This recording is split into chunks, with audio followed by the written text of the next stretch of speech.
Assalamu alaikum wa rahmatullahi wa barakatuh, brothers and sisters. Welcome back to the AI Deen Vision Channel, where we uncover the stories of our past through the lens of faith, wisdom, and history.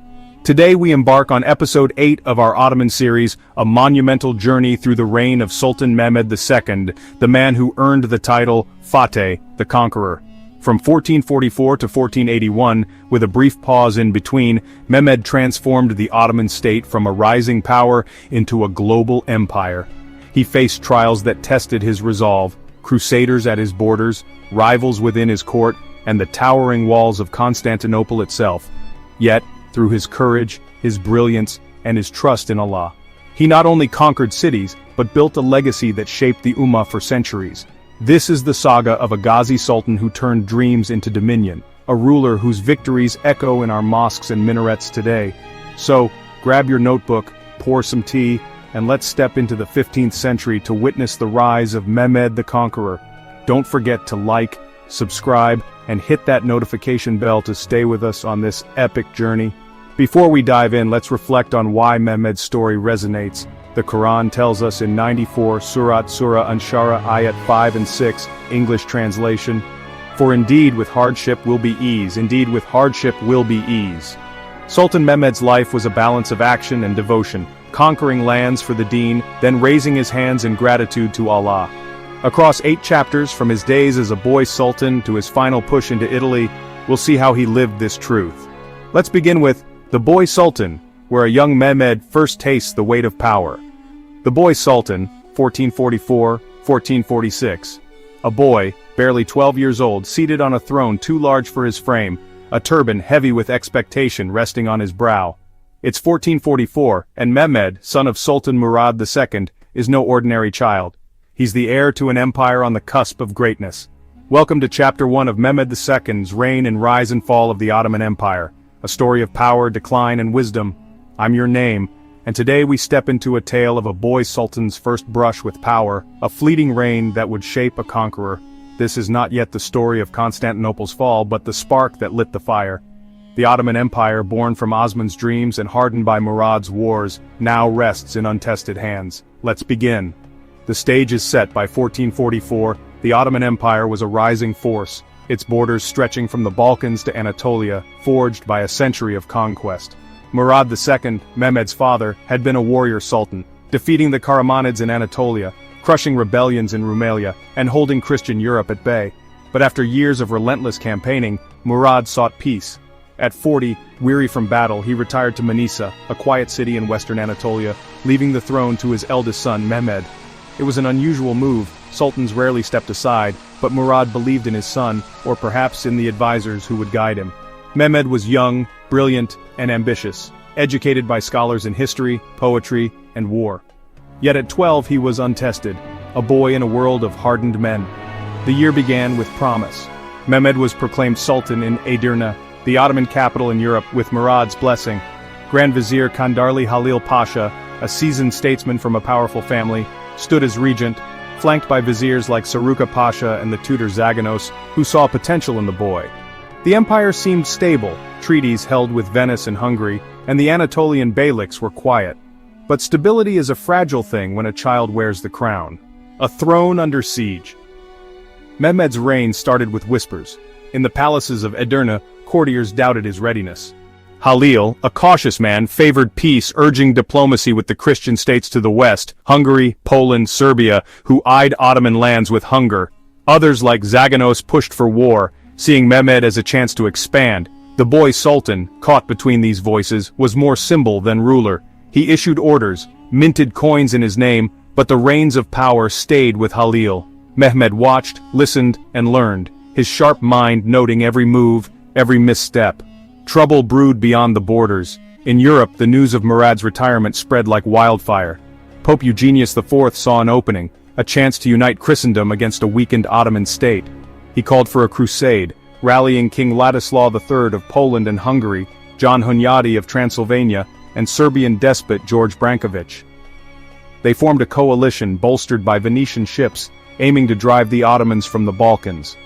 By summer 1444, their army, perhaps 20,000 strong, marched toward Edirne. Mehmed, still a child, faced his first test. Halil and the council scrambled, The Ottoman army, though formidable, was scattered, some in Anatolia, others guarding fortresses. Mehmed, eager to prove himself, urged a stand, but his voice carried little weight. Halil sent desperate pleas to Murad in Manisa, "Return, or the empire falls." Murad, reluctant but duty-bound, agreed. Crossing the Bosphorus with reinforcements, he rejoined his son in Edirne as the crusaders closed in. Mehmed's reign was already slipping from his grasp. Mehmed's first reign ended not in glory but in a lesson carved deep into his soul.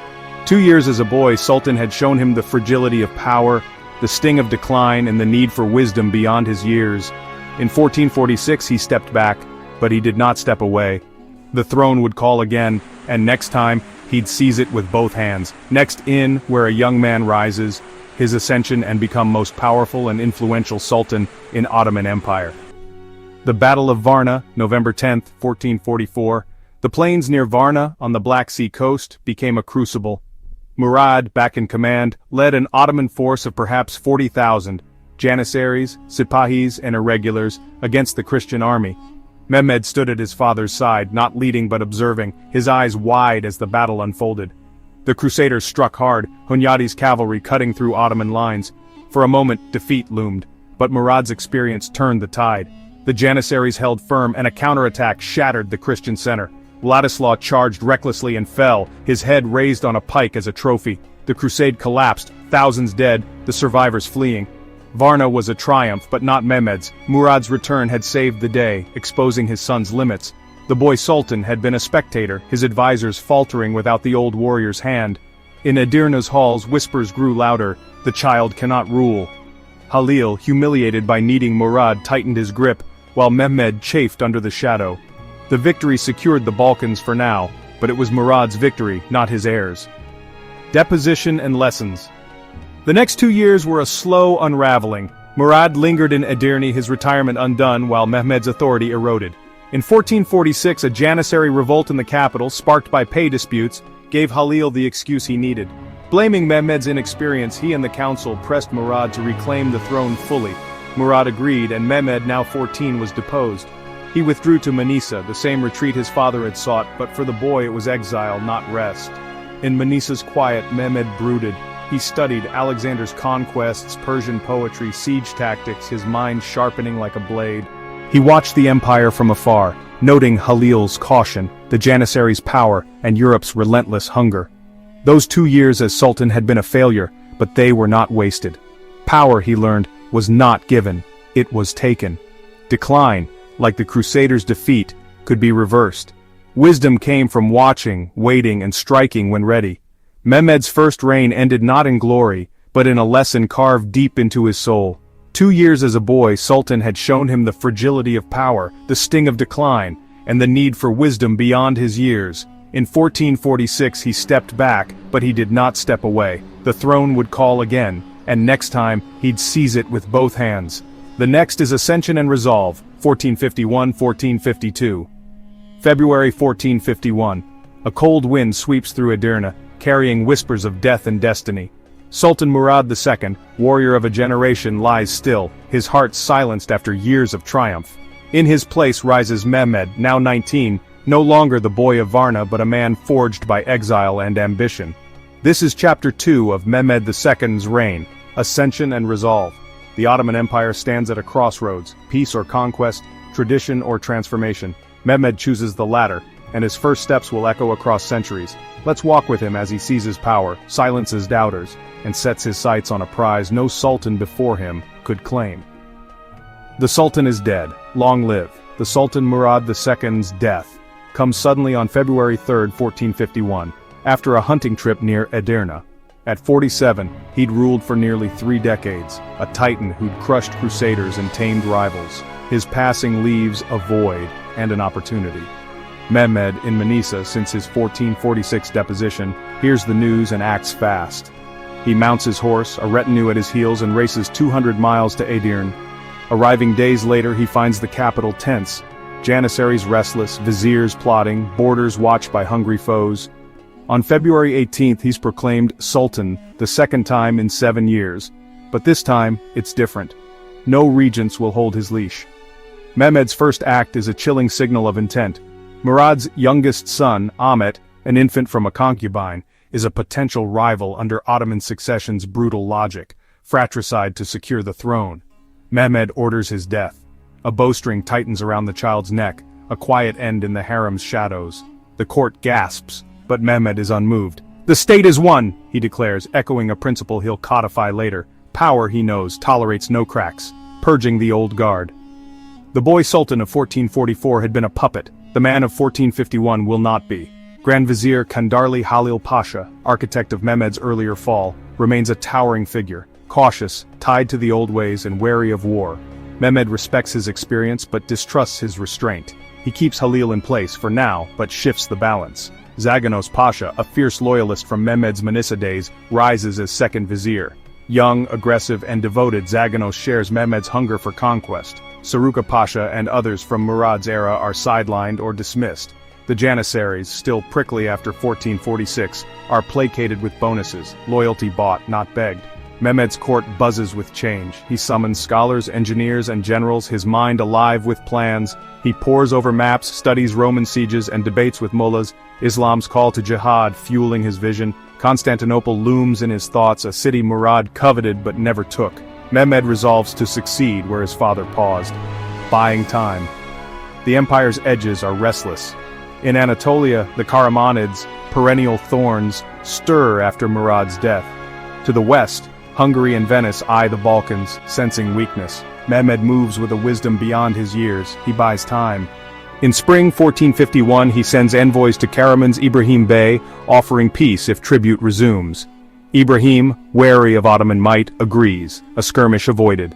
With Venice, Mehmed renews trade treaties, soothing their merchants' fears. Hungary's John Hunyadi, licking wounds from Varna, gets a truce extension. These pacts are not weakness but strategy. Mehmed clears the board for his true target. By late 1451, he's testing his strength. A minor campaign in Thrace quells a revolt, blooding his troops and sharpening his command. He inspects Gallipoli's docks, eyeing the fleet, still modest but growing. Every step builds toward 1453, though none yet know it. The throat cutter rises April 15, 1452. Mehmed's ambition takes shape on the Bosphorus. He orders a fortress built at its narrowest point, opposite Rumelihisari, Murad's old tower. Rumelihisari, later called Throat Cutter, is a bold stroke. It's on Byzantine land, 5 miles from Constantinople's walls, a stone dagger at the city's neck. Constantine II, the last Roman emperor, protests, citing treaties. Mehmed ignores him. "Beyond your walls you own nothing," his vizier snaps back. Construction is swift, ruthless. Thousands of laborers, some forced from nearby villages, haul stone under Zaganos's whip. 3 towers rise, named for Mehmed's commanders, Halil, Saruka, Zaganos. By August 31st it's done. 500 feet of walls, cannons atop, commanding the strait. A Venetian ship, defying orders to stop, is blasted apart in November, its crew beheaded, captain impaled. The message is clear. Mehmed controls the Bosphorus. Constantinople trembles. Constantine sends pleas to the west, Venice, the Pope, but gets only murmurs. Mehmed's fortress isn't just defense, it's a promise. Trade chokes, supplies dwindle, and the city's isolation deepens. Halil advises caution, fearing war with Europe. Mehmed overrules him. The present ruler is not like his predecessors, he tells his court. Power bends to his will. By the end of 1452, Rumelihisari's shadow stretched across the Bosphorus, a monument to Mehmed's resolve. In 2 years, he'd turned a shaky succession into a steel grip, purging foes, buying time, and building for war. Constantinople lay ahead, its walls a challenge no Ottoman had cracked. Mehmed, now 20, was ready, not just to rule but to conquer. Next, Sheikh Akshamsadin, the spiritual conqueror, 1451, 1453 and beyond. Now we turn to a figure whose light guided a conqueror to glory. This is Sheikh Akshamsadin, the spiritual conqueror. As cannons thundered and Constantinople's walls stood defiant, one man armed Mehmed with faith, steadied his army with wisdom, and pointed the way to victory. From 1451 to beyond 1453, Sheikh Akshamsadin, may Allah's mercy be upon him, was more than a scholar. He was the soul of the Ottoman triumph.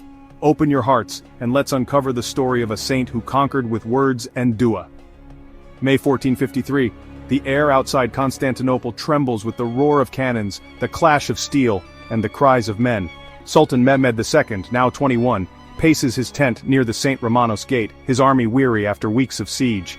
The Theodosian walls, scarred but standing, mock his ambition.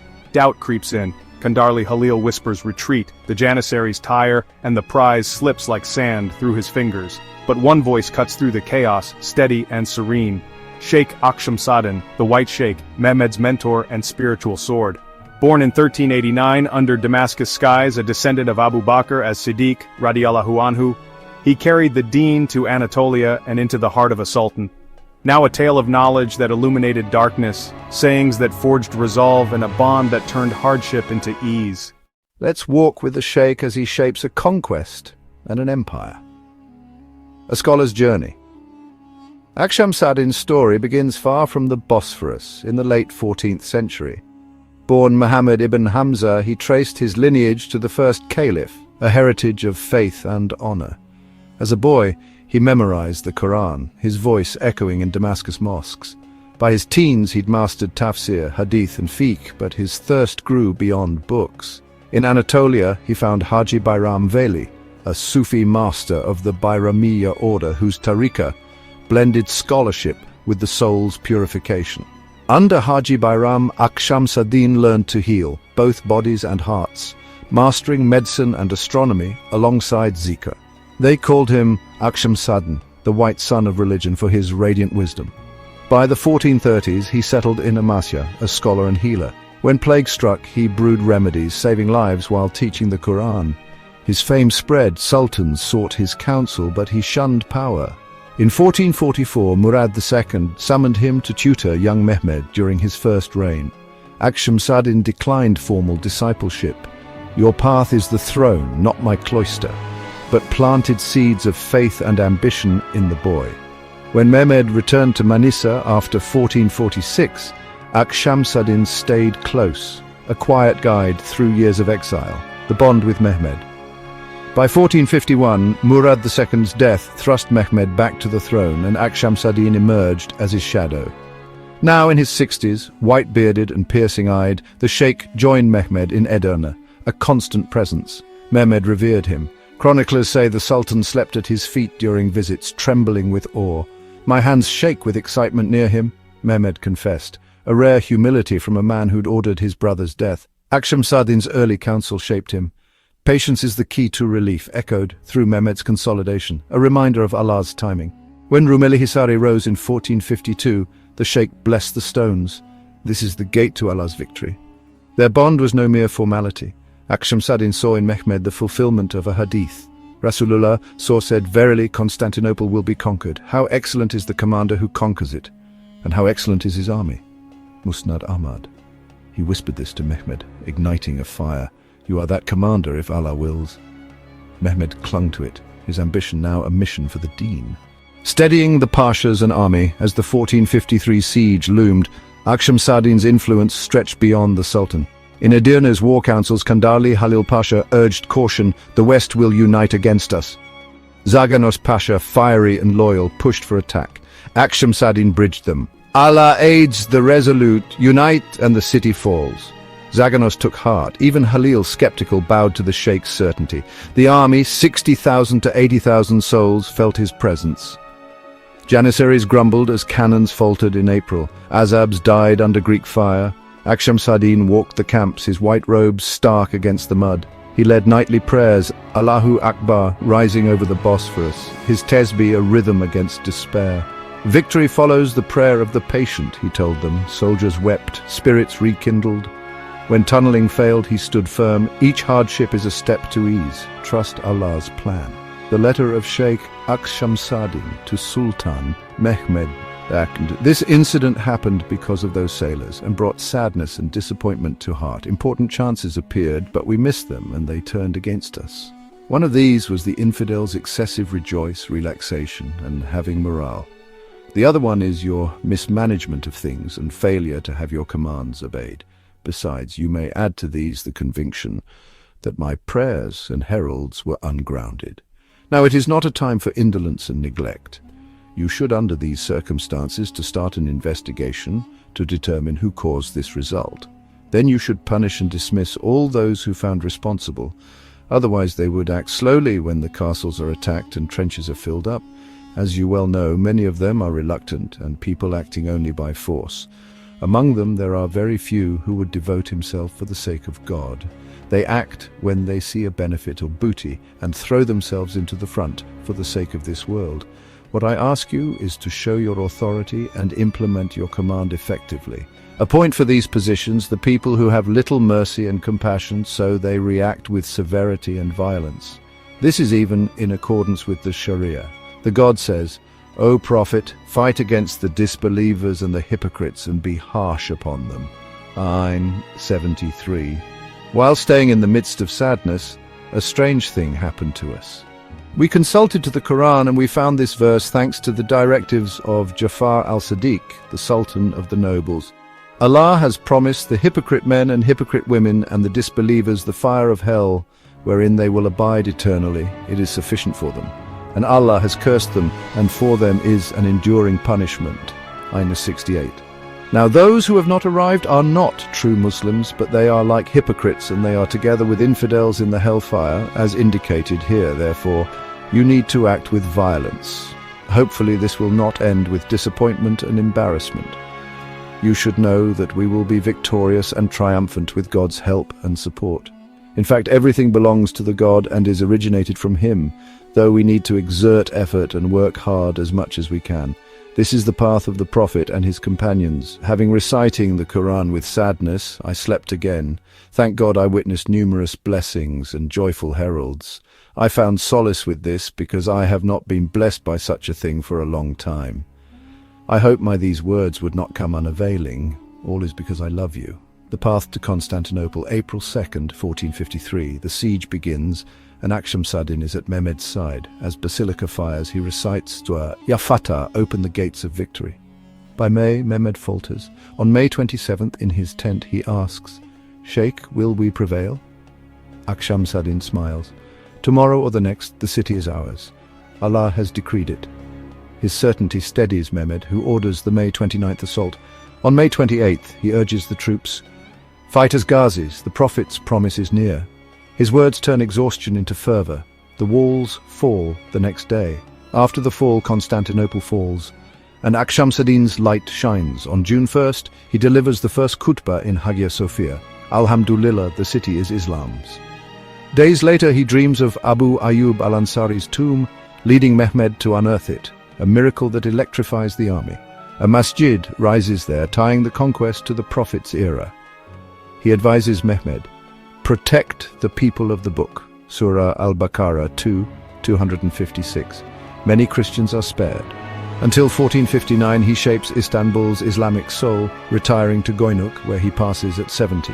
His grave a beacon. Sayings of Sheikh Akshamsadin's wisdom didn't fade with his death. His sayings, recorded by students and whispered in Ottoman law, endure as lanterns for the faithful. Here are some that guided Mehmed and echo still. The heart that seeks Allah finds victory in every defeat. Said to Mehmed in Manisa after 1446, this lifted the boy from despair, planting resilience for 1453. Knowledge without action is a bird without wings, urged Mehmed to pair his studies with deeds. Rumelihisari and canons were born of this.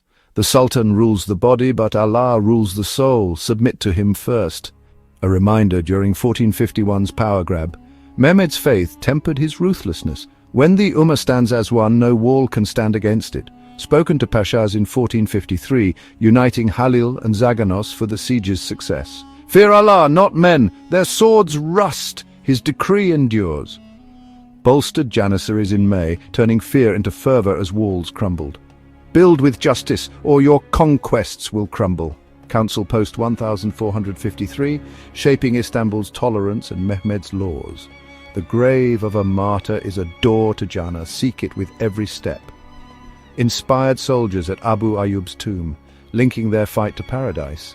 These words, simple yet profound, were Akshamsadin's legacy. A treasury of wisdom Mehmed carried beyond Constantinople into battles and governance, a guide for an empire rising from faith. Sheikh Akshamsadin, rahimahullah, left this world in 1459. But his sayings and spirit burned in Istanbul's minarets and Mehmed's heart. With knowledge as his shield, wisdom as his sword, he turned a sultan's doubt into destiny. proving faith conquers where steel alone falters. The Quran promised ease with hardship, and through him it came, his words a compass for victory and beyond. Next, in most awaiting chapter of this episode, Constantinople falls. Join us as Mehmed claims his crown as Fateh. The fall of Constantinople is probably the most famous battle in both Ottoman and Byzantine history. The Byzantines were major underdogs in the siege.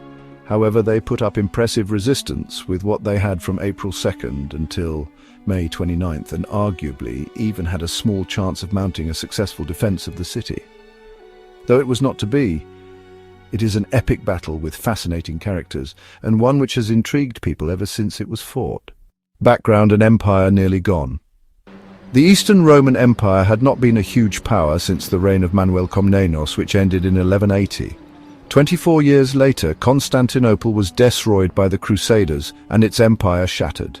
The Byzantine state which emerged from it was, despite admirable efforts, a diminished one. Most states would not have survived those events, but the empire was in terminal decline ever since. In the 14th century, the progress of restoration made in the 13th century was lost, and the empire began to decline steadily. Only shrewd diplomacy, the defenses of Constantinople, its historical prestige, and luck saved the empire in these times. A quick look at the map shows that the Roman Empire by 1453 is beyond recognition. It is not simply a smaller state, it is a rump state. It is more like a city-state of Constantinople ruled by the emperor and a semi-autonomous region in the Peloponnese known as the Despotate of the Morea. It was technically the last province of the empire, but it seems doubtful it was sending any revenue to the capital. The last emperor, Constantine II, was a despot of Morea before succeeding his brother John VIII Palaiologos as emperor in 1449. The empire he inherited was not at all capable of resisting the Ottomans long-term, without serious and highly successful outside intervention. The lost cause of the Christian East. Christianity in the Middle East had been losing ground ever since the emergence of Islam in the 7th century. The Romans had valiantly outlasted the caliphal superpowers, resisting their attempts to absorb them into their empires. However, beginning with the Battle of Manzikert and the following decade, the process of Turkification had begun. This would make it so Anatolia would be slowly lost in a period from the 11th to 14th centuries, despite the best efforts of the Komnenian dynasty to reclaim Asia Minor. The First Crusade was in part a response to these events. By the 15th century, the zeal for crusading was noticeably less, and many Romans did not want any Western armies coming into their land. Looking at the Fourth Crusade, one can see why. Even though several emperors attempted to seek union with the Catholic Church in order to secure Western aid and prevent themselves from being victims of Latin aggression, it was too little too late to save Byzantium. Byzantium itself seemed like a lost cause by 1453. It had lost most of its territory, wealth, and military power. It was more like a city-state trying to assert whatever control it could wherever it could. Donald M. Nicholl described the situation. Constantinople was isolated and seemed very far away from the front line. No one could any longer regard it as the capital of an empire. It was an island of Christian culture around whose walls lapped the waters of Islam. Its emperor had become a poor and tragic relative of the Catholic community of the West.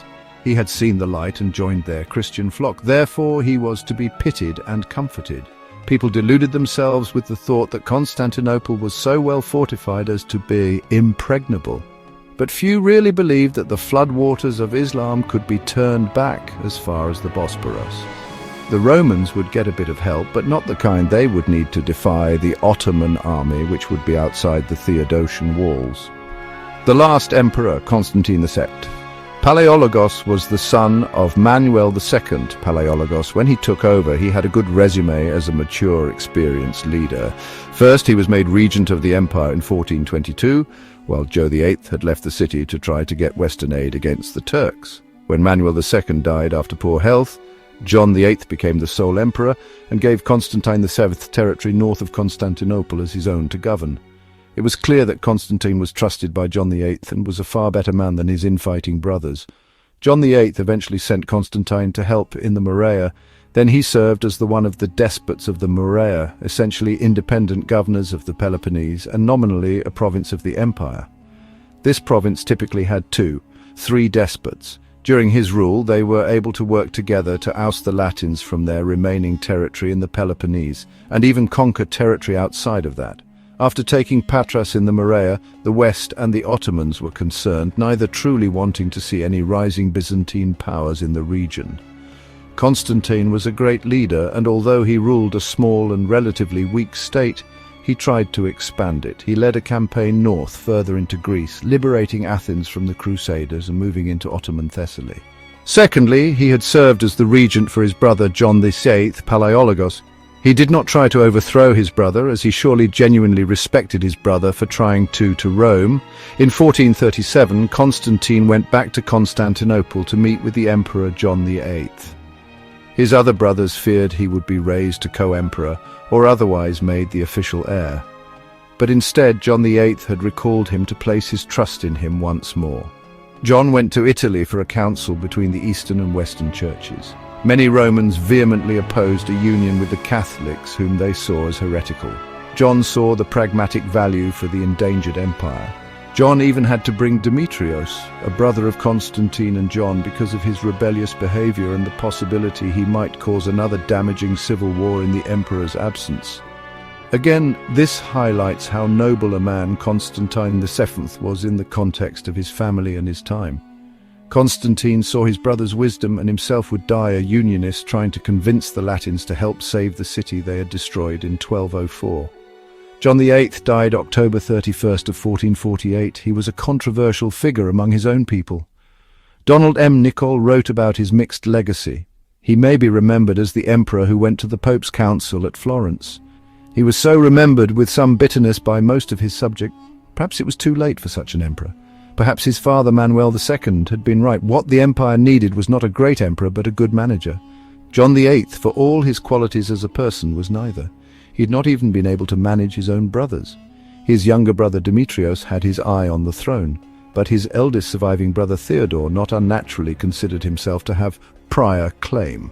In 1443, Theodore had agreed to exchange the despotate of Mistra, which he had governed for 36 years, for the appanage of Salimbria in Thrace. The arrangement put an end to the feud that he had been waging with his younger brother Constantine in Greece. It also put Theodore that much nearer to Constantinople to move into the palace when the moment came. He was never given the chance, for he died in June 1448, 4 months before the emperor. Before he died, however, he chose the despot Constantine. From every military and political point of view, it was the wisest choice. And thus Constantine VIII was the last emperor to succeed to the throne. He inherited all the problems the others couldn't fix, and would have to face their culmination as the city would fall just 5 years later. When Constantine heard that his brother died and the throne was vacant, he had to act wisely. He was far from the capital in the Murrea. He was aware of the fact his brothers might try to interfere and take the throne for themselves, and they were closer to Constantinople at this critical moment. His biggest rival was his brother Demetrios.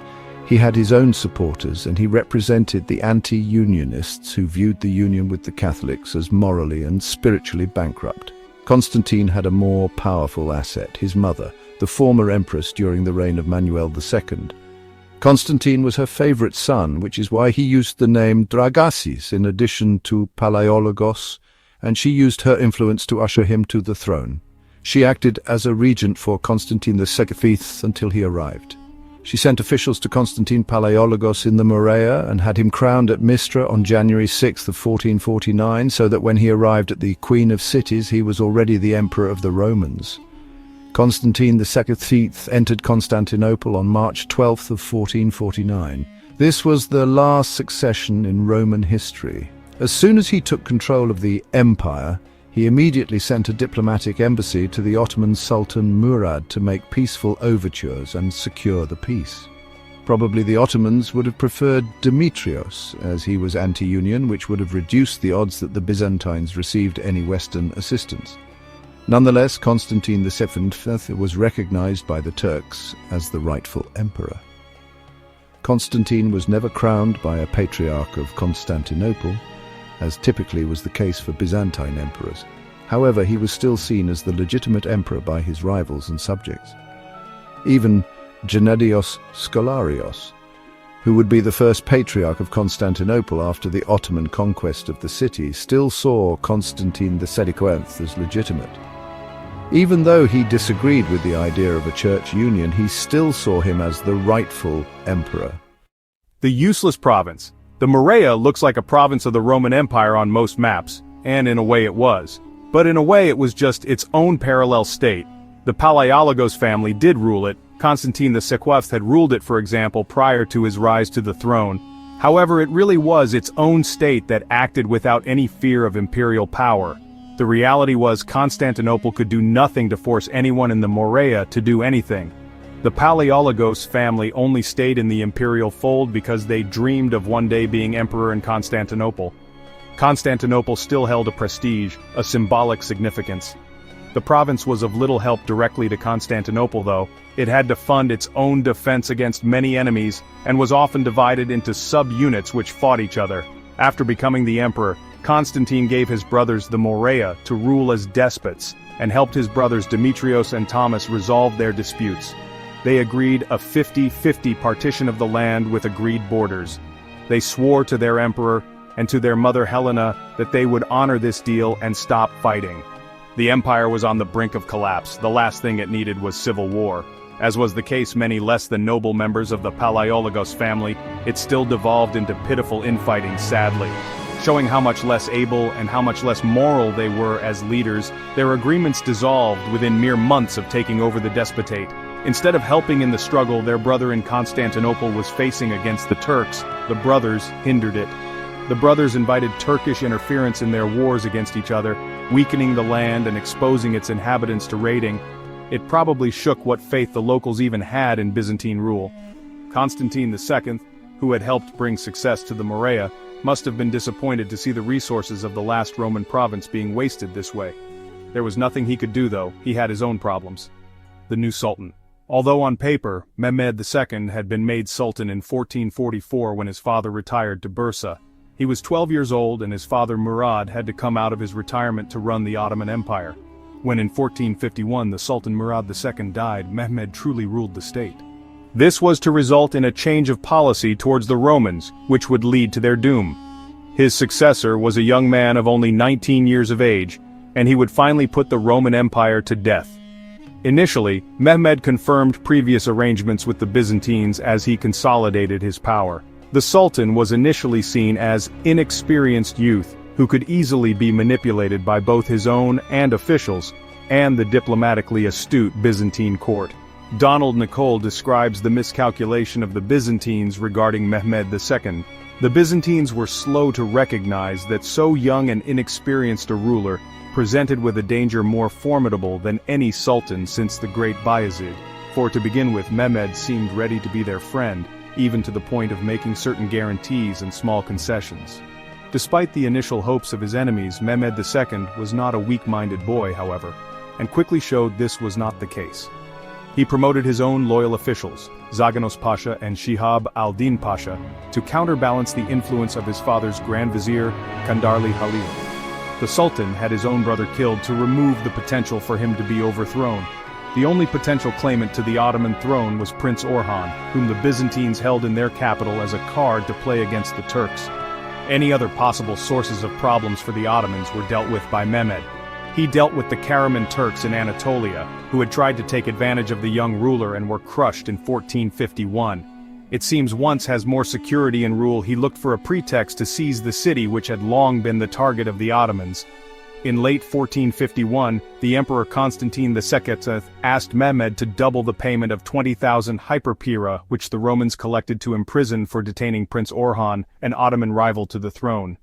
This was a traditional maneuver in Byzantine diplomacy, to hold potential rivals for their opponents' thrones to either unleash or retain the threat to unleash upon their foes. Allegedly, after receiving the message, one of Mehmed's viziers wrote the following message: "You stupid Greeks, I have known your cunning ways for long enough." The late Sultan was a lenient and conscientious friend to you. The present Sultan Mehmed is not of the same mind. If Constantinople eludes his bold and impetuous grasp, it will only be because God continues to overlook your devious and wicked schemes. You are fools to think that you can frighten us with your fantasies, and that when the ink on our recent treaty of peace is barely dry. We are not children without strength or sense. If you think that you can start something, do so. If you want to proclaim Orhan as Sultan in Thrace, go ahead. If you want to bring the Hungarians across the Danube, let them come. If you want to recover places that you lost long since, try it. But know this, you will make no headway in any of these things. All that you will do is lose what little you still have. Jandarli Khalil Pasha.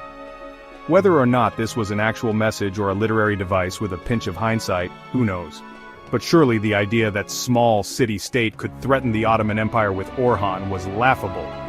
Mehmed, the shrewd lord that he was, responded more level-headed. He concluded peace with the Karamans after demonstrating his power in Anatolia, and returned to Adrianople in Thrace in the winter of 1451. He then revoked the minor concessions he previously offered to the Romans, and began making plans to strangle Constantinople. Mehmed seems a man who did not receive insult well, had a lot of pride and confidence, and dreamed big.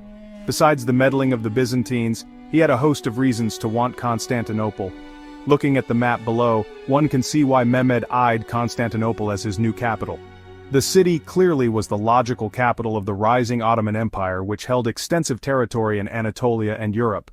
Constantinople was sort of awkwardly in the middle, stubbornly resisting the Turks and intervening in their civil wars. And although Constantinople could not raise armies to threaten the Turks, the city stood as a cause for potential Western armies and crusades to come east to defeat the Turks. Its ports served as bases for Italian merchant states, giving them influence over the seas. Thus, the Turks decided conquest of the Queen of Cities was the way to remove all of these threats. Mehmed himself summed it up well.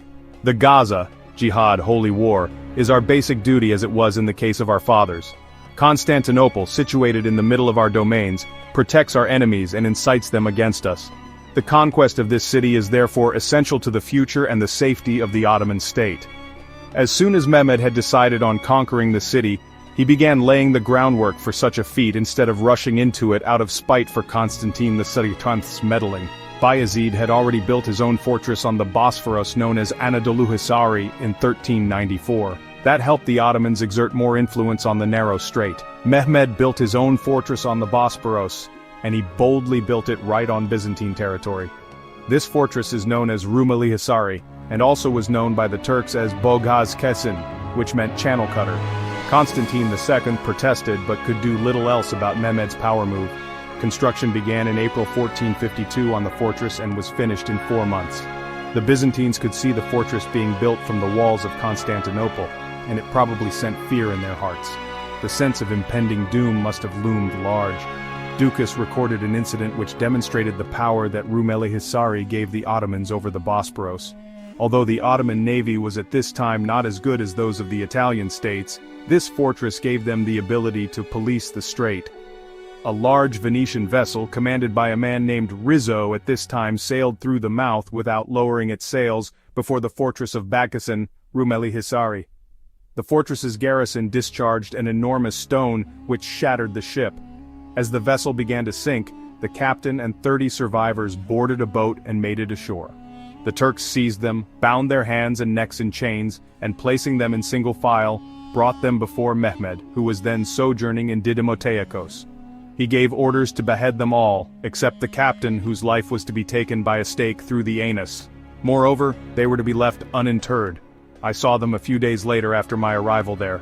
In January of 1453, Mehmed came to Adrianople from Didymoteikos in Thrace.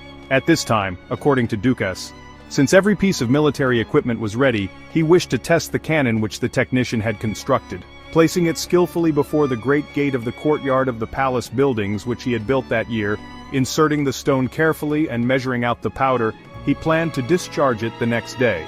All of Adrianople was notified that the impending blast and crash would be like thunder from the heavens, so that the sudden shock would not leave some speechless or cause pregnant women to abort.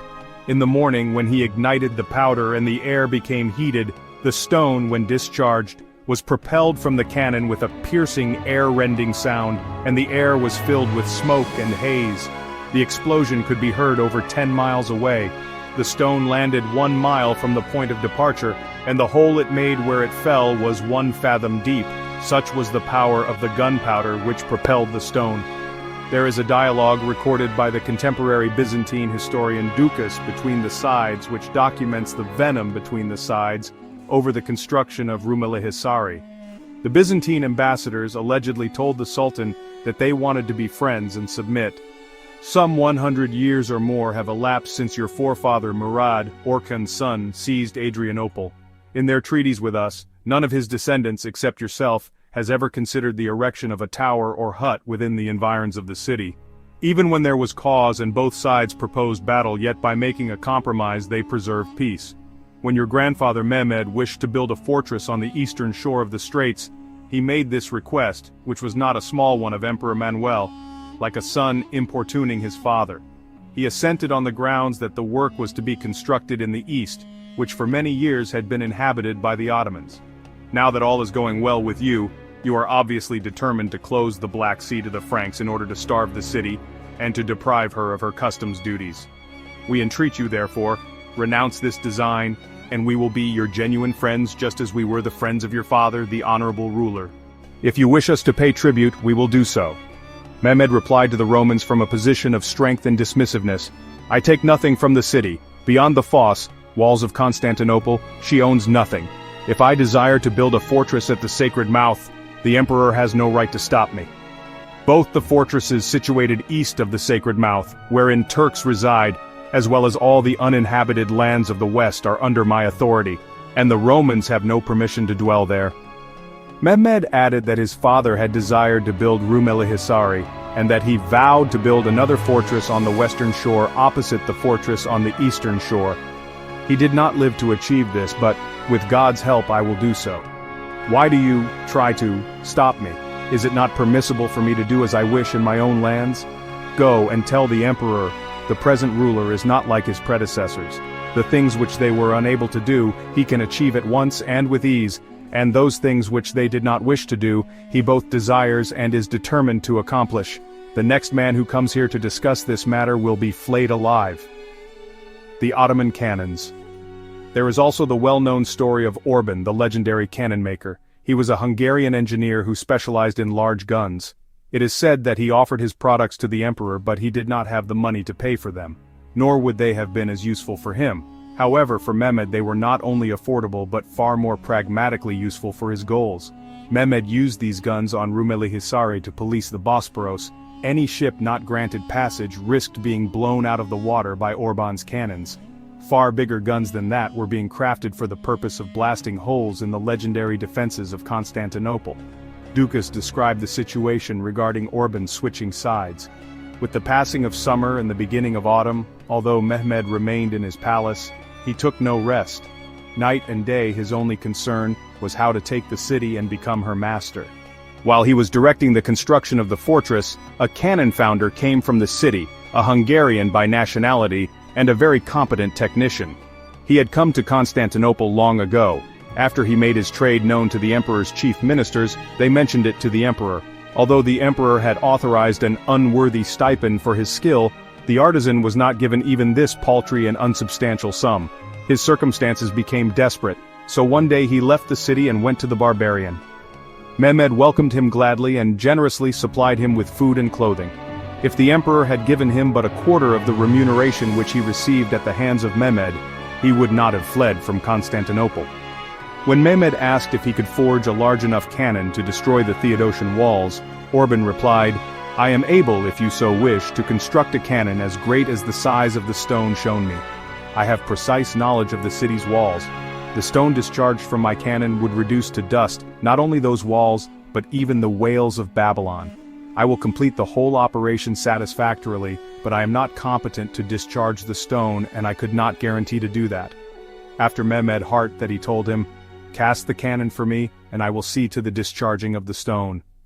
Ducas then recorded that the Sultan wasted no time and gave him what he needed to work.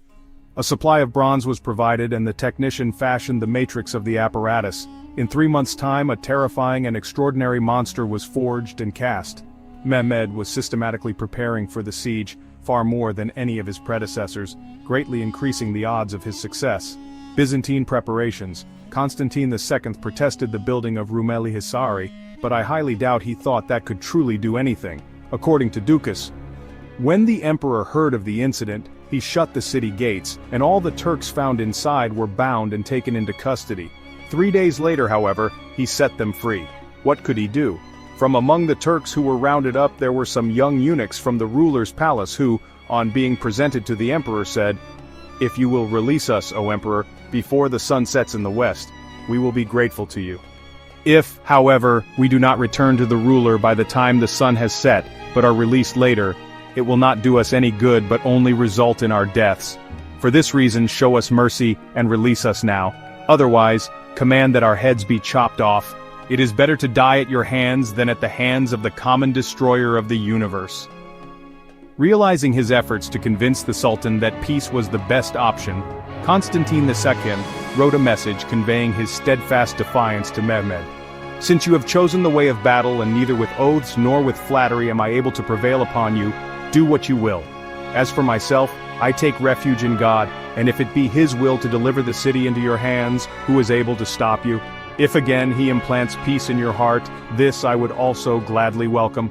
For the present, however, take back your treaties and oaths. From this moment on, with the city gates secured, I will defend the inhabitants within as long as there is strength in me.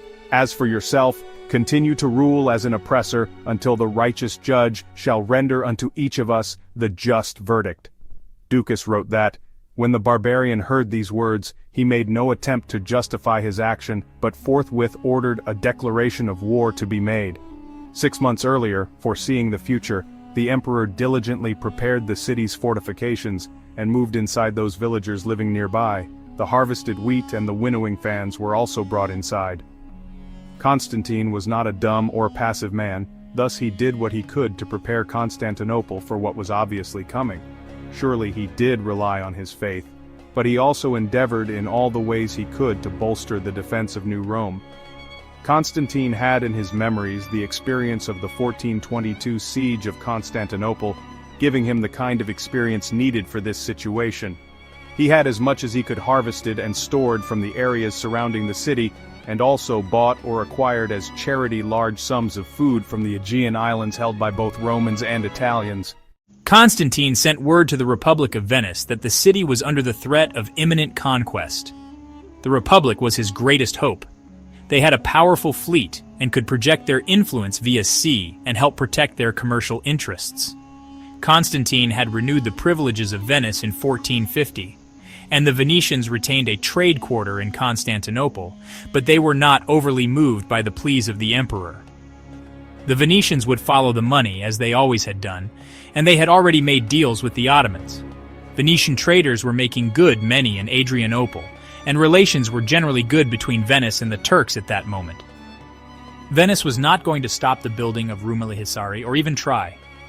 Venice also had to beware, as with Rumelihisari and Anadoluhisari, the Ottomans could easily restrict their access to the Black Sea trade, which was flourishing at this time. The emperor, not one to give in easily, tried to find pity and aid from other Western powers.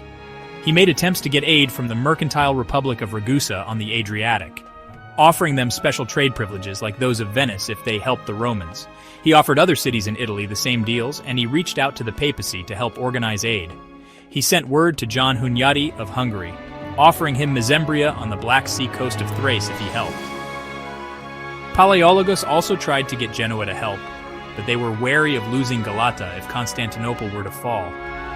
The defenders also undertook some small and ultimately fruitless efforts to make the city more defendable. They tried to dig a trench in front of the Blachernae walls, knowing them to be weaker.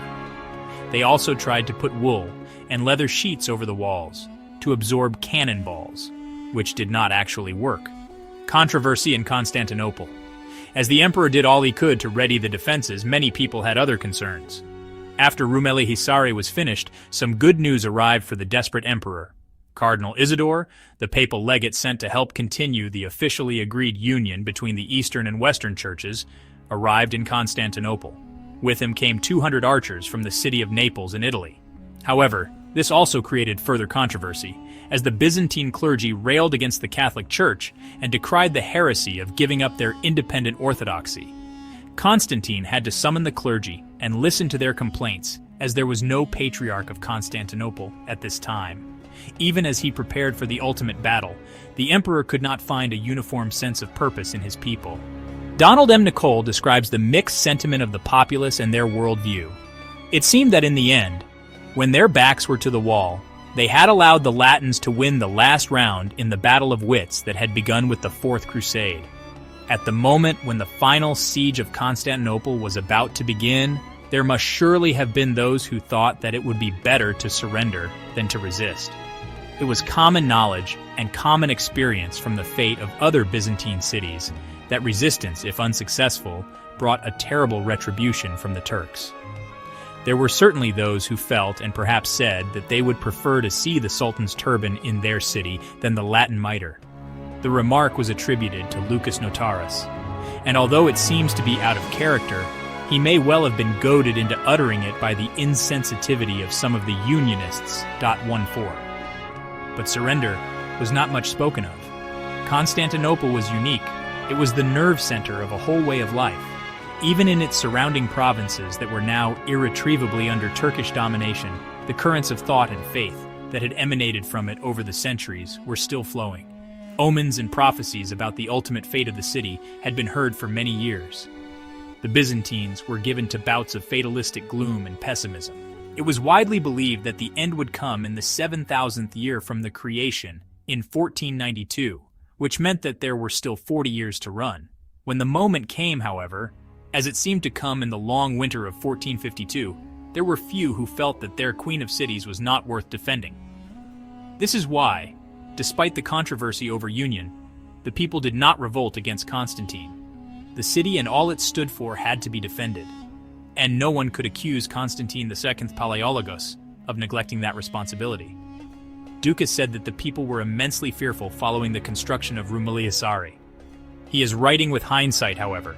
He said after the emperor's ambassadors had heard the tyrant's reply as he vented his wrath and fury, they returned to the city to tell the emperor of these developments. Then the entire populace of the city, full of anguish and fear, told one another, "He it is who will enter the city and destroy and enslave her inhabitants, trample upon the blessed sacraments, demolish the holy churches, and cast on the squares and crossroads the relics of divinely inspired men and martyrs deposited in them.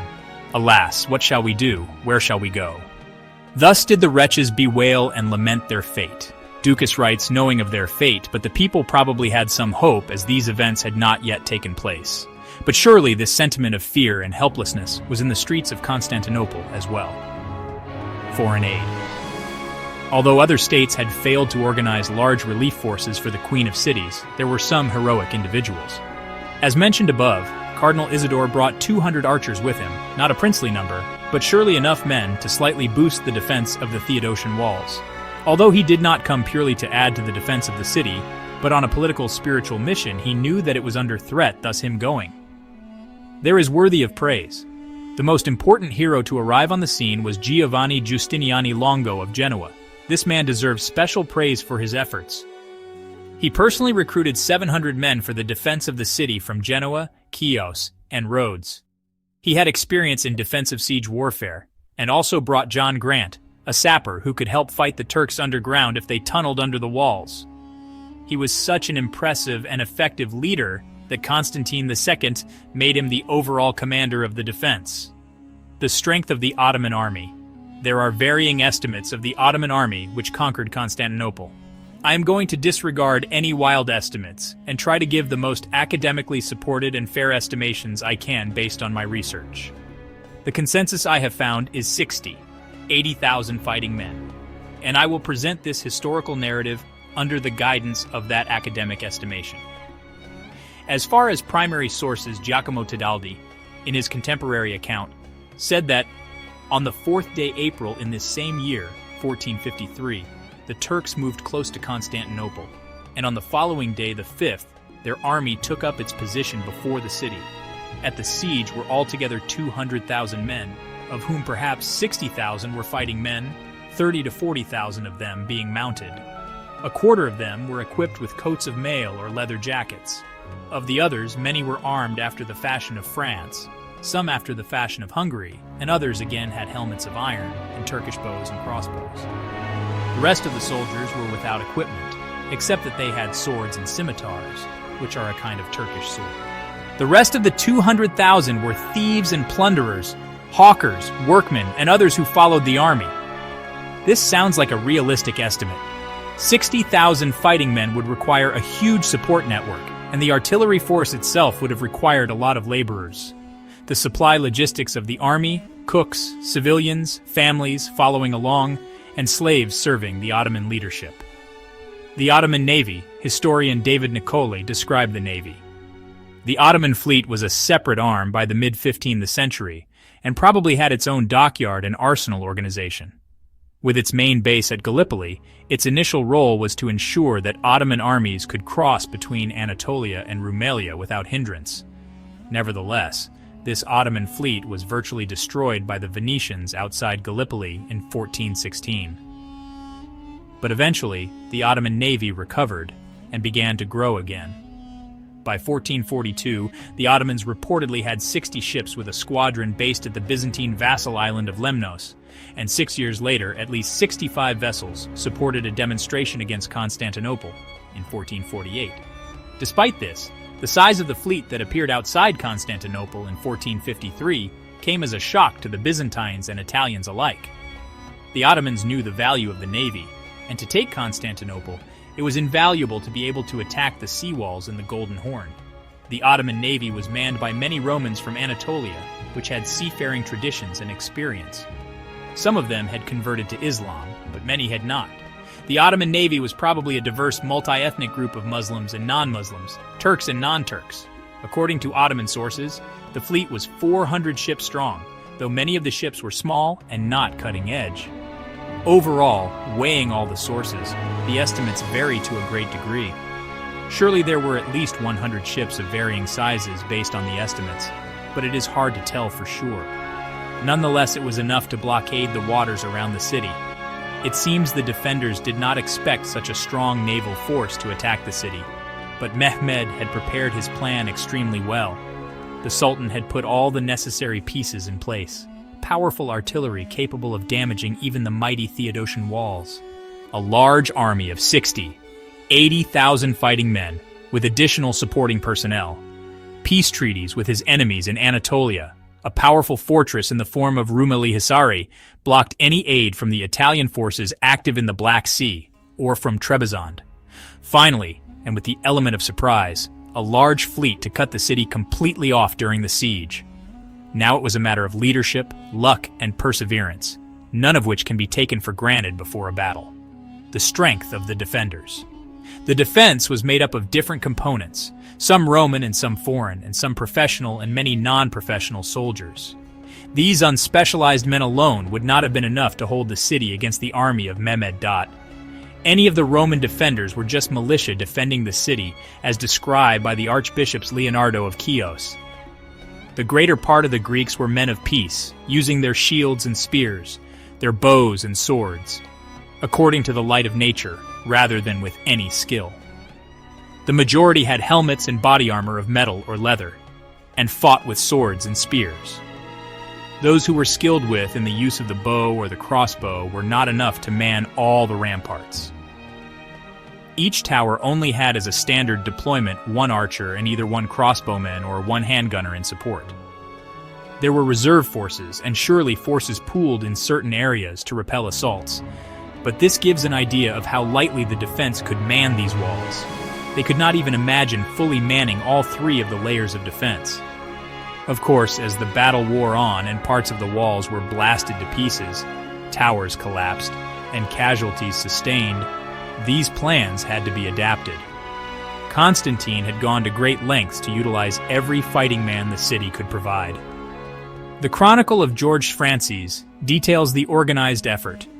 The emperor ordered the tribunes to take a census of their communities and record the exact numbers of men, laity, and clergy, able to defend the walls and what weapons each man had for the defense. All tribunes completed this task and brought the lists of their communities to the emperor. Giacomo Tadaldo says Constantinople had 6,000 to 7,000 fighting men to defend the walls, but that there 35,000 men under arms. However, the second figure is highly unlikely. The population of the entire city was less than 50,000. 1,000 soldiers were kept as a reserve for the defense of the city to react to any breakthroughs in the wall and fill any breaches. The Christian fleet.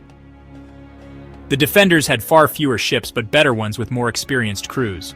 Leonardo of Chios wrote that, "The defenders' position appeared better in naval terms, and the assorted vessels in the Golden Horn expected to hold their own, including powerful Italian ships with experienced crews, which had sought refuge in Constantinople on their way home from the Black Sea. 26 could be rated as fighting ships, 5 from Genoa, 5 from Venice, 3 from Venetian Crete, 1 each from Ancona, Spain and France, about 10 Byzantines. The defense had the asset of the chain boom which extended across the Golden Horn, keeping the Ottoman fleet outside of the harbor. This section was where the Crusaders had broken into Constantinople. The Byzantines were aware of how important it was. On April 2nd, the Christian forces under the supervision of Bartolomeo Soligo, a Genoese engineer, extended the chain across the harbor, blocking its entrance in anticipation of the arrival of the Ottoman fleet. With better ships, defending the chain would be easy, even with numerical inferiority. The Ottomans arrive. It was Easter Monday on April 2nd, 1453, when the huge Ottoman army, which Sultan Mehmed II had assembled, began to camp near the walls of Constantinople. On the same day, the Romans dragged their defensive chain across the Golden Horn. Mehmed and his circle pitched their camp in front of the St. Romanos Gate. The majority of the forces had not yet arrived, though, and took until April 6th to fully deploy in front of the city. The main Ottoman army paused when it was 1 mile, 1.5 kilometers, from the Queen of Cities, and made their prayers before moving in to set up for the biggest battle they would ever fight in. The siege begins. The siege truly began on April 7th when the first assault on the walls was unleashed by Mehmed upon the Christian defenders. This was a probing assault by the poorly equipped and irregular troops. These were the more zealous but less illustrious warriors. The defenders did not struggle to push this wave back. The cannons were doing damage, but following the attacks did their best and repaired the walls overnight, to the frustration of the Turks. However, there were large cannons which did a lot of damage, according to Isidore of Kiev, who was writing after the fall of the city. He said that the Ottomans deployed many cannons, but most were small, which did not cause damage to the walls. It was the 3 large ones which sent more than 700 large projectiles and caused serious damage, which opened breaches in the surrounding walls. The Byzantines themselves were using Italian cannons under the command of 2 men known as the Bocchiardi brothers. Even when their largesse cannon busted, the defenders used smaller cannons to great effect. They would stuff it like a shotgun with multiple rounds and shoot it off into the enemy troops, inflicting much damage. Leonardo of Chios tells of the limited but effective use of the cannons the defenders had. These, however, could not be fired very often because of the shortage of powder and shot. When they were available, their position did not at first allow them to do any damage to the enemy, who were protected by fences and trenches. And the largest cannon had to remain silent, for fear of damage to our own walls by the vibration. But on occasion they were fired against the tight-packed enemy, with great destruction of men, and of the shelters which protected them, and every shot did damage, since the enemy could not avoid it.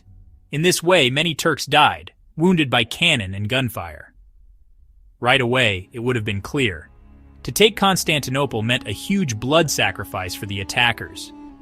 In the early days of the siege, the defenders were successful and confident enough to even make sorties against the Turks, but eventually Giustiniani decided to top that tactic and abandon the outer third wall and retreat to the middle wall. At this point, both sides were reorganizing and little fighting took place.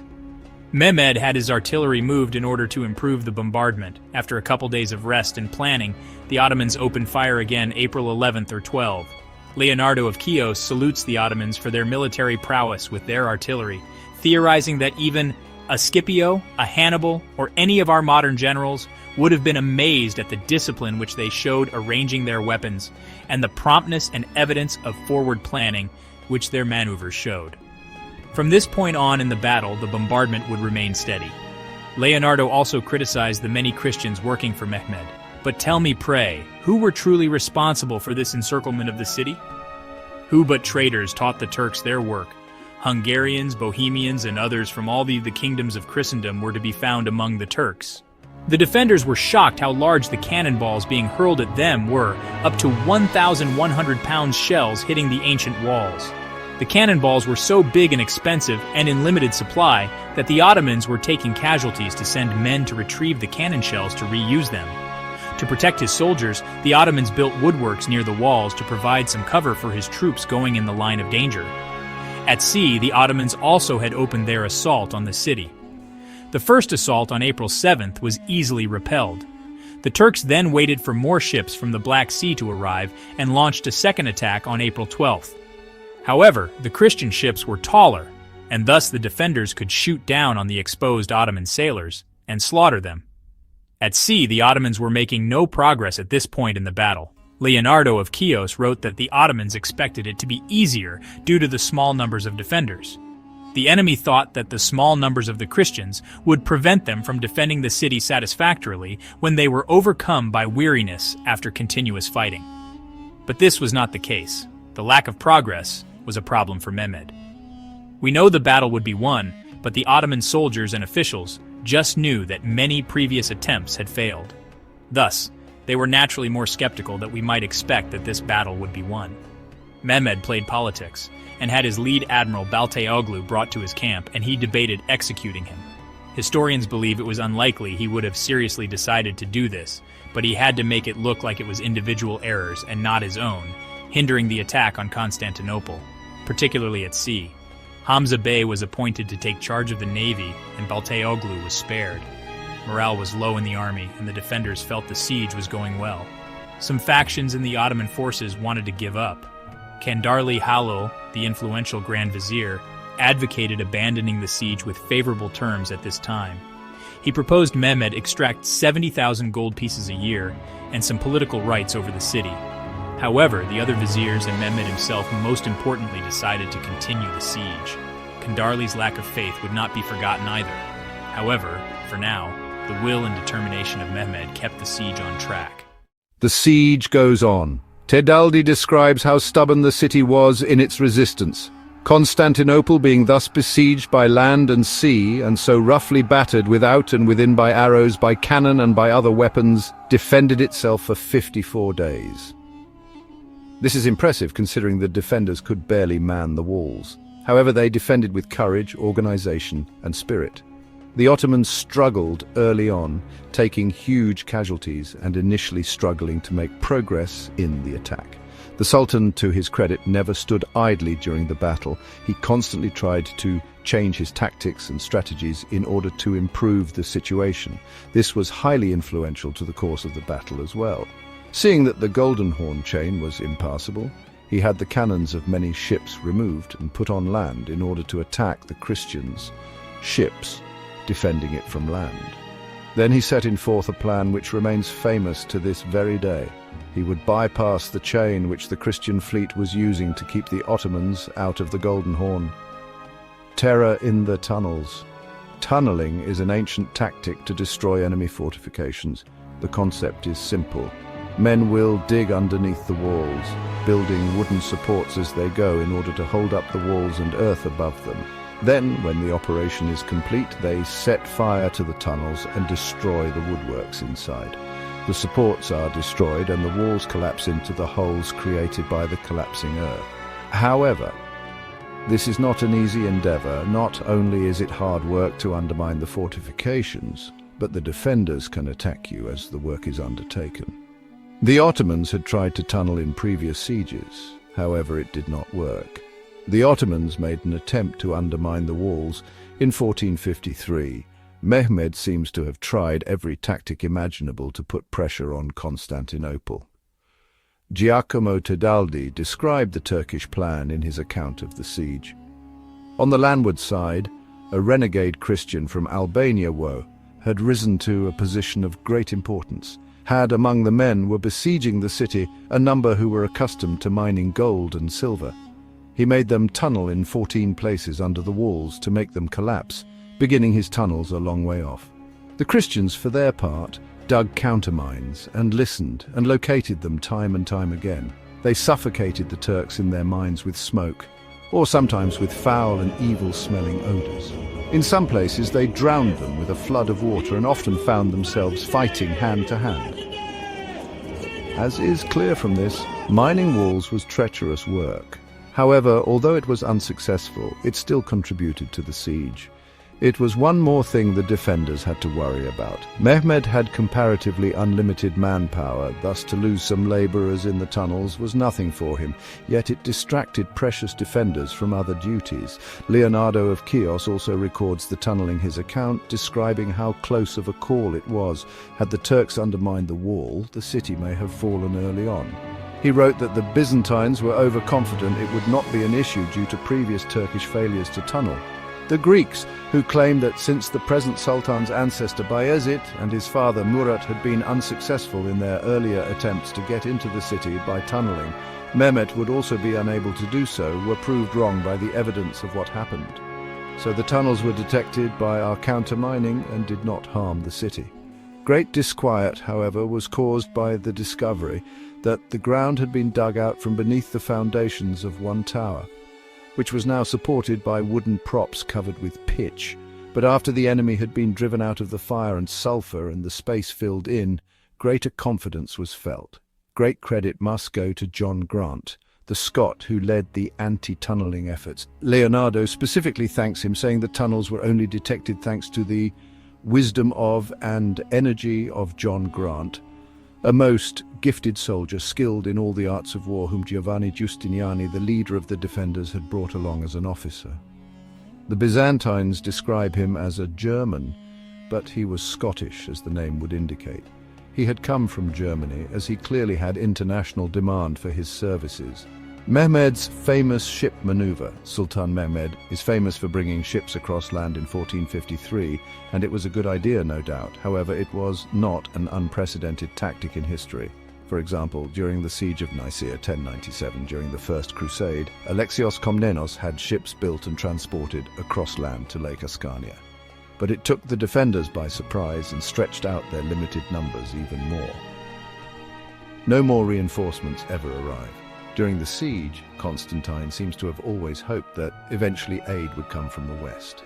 It would not have taken a massive army to save the city. Even a relatively small, well-trained, well-armored force laden with supplies could have easily prevented the fall of Constantinople in 1453. It took the Ottomans 54 days to take out the city with only 7,000 soldiers, not all of which were professional. A contingent of Latin soldiers would have bolstered morale and the defences of the city, and in context of how the battle unfolded without reinforcements, it is clear that had they come, it would have changed the tide.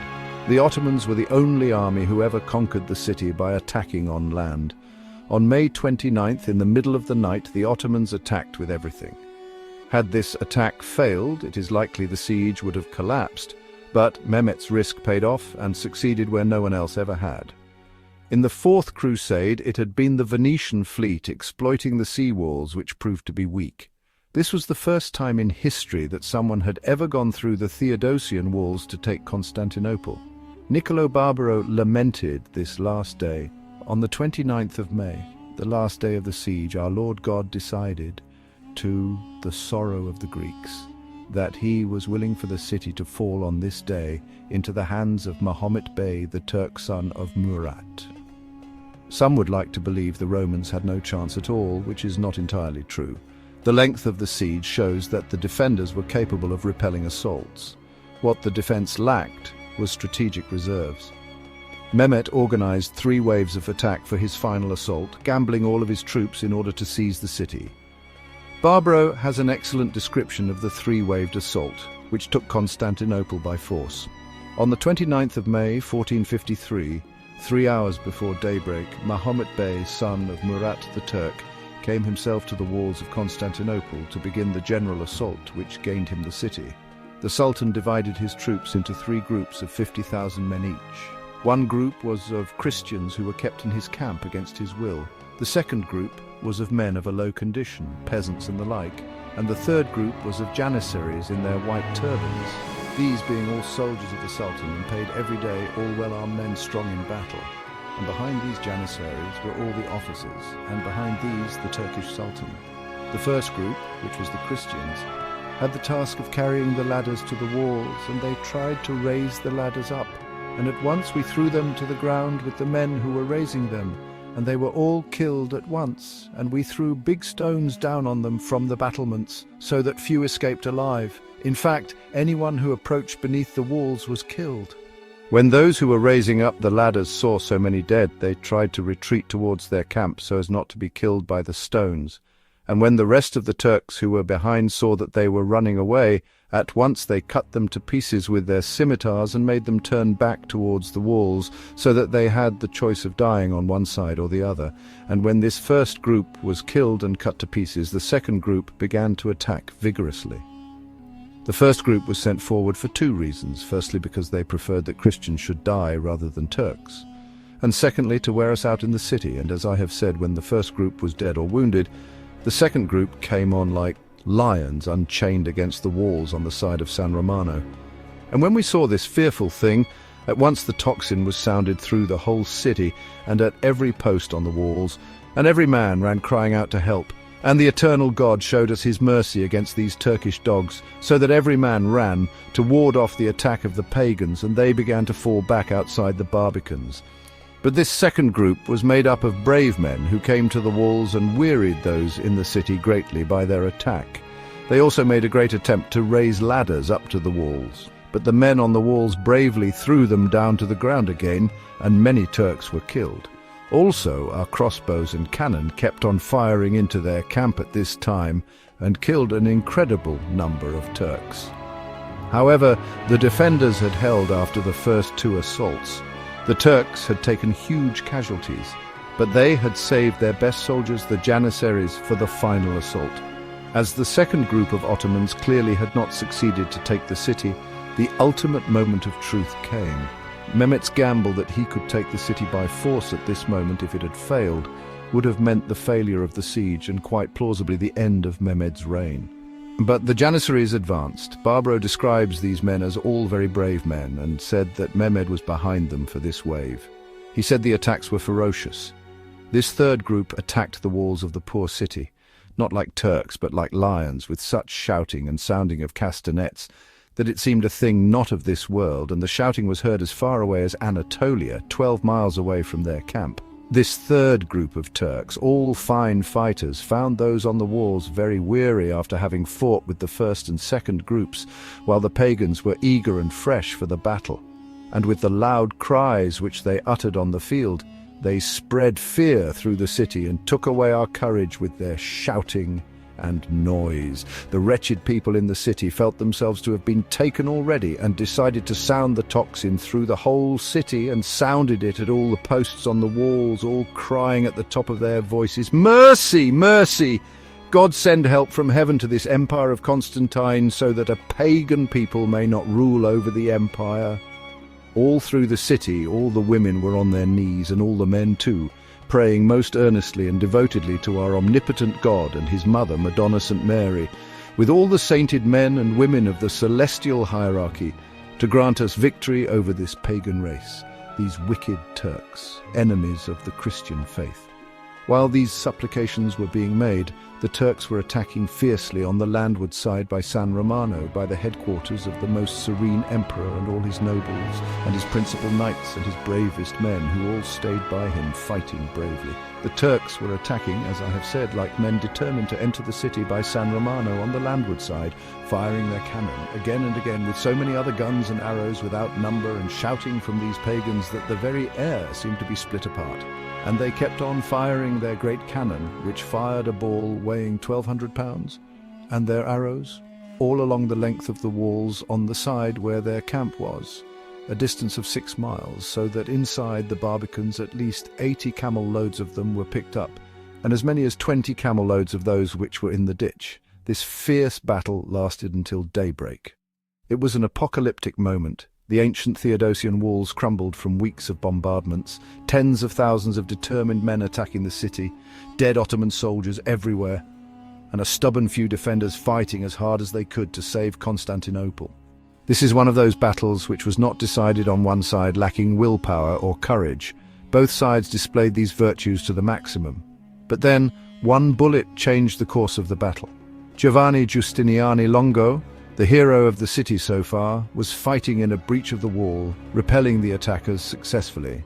Then he was hit by a Turkish gun, and suddenly everything changed. When Giustiniani was wounded and retreated, the Romans lost their heavy troops, which were the key. Throughout the battle, the Turks had tried overwhelming the defenders, but the heavily armored Genoese troops had repelled them. They were the best performing soldiers in this battle by far. Probably seeing him leave weakened the morale of the troops, and some of his troops followed him to check on his condition. It is important to remember that his men were being paid by him, so if he died, their stake in the battle was gone. Niccolò Barbaro has a bias against Giustiniani, because Venice and Genoa had extreme animosity. Thus he accuses Giustiniani of abandoning his post out of cowardice. However, it seems clear when looking at all the sources that Giustiniani was seriously injured and his retreat was due to just concerns of mortality, not cowardice. Regardless of Giustiniani's motivation, the effect was the same: a collapse of the defences. Barbaro describes the chaos.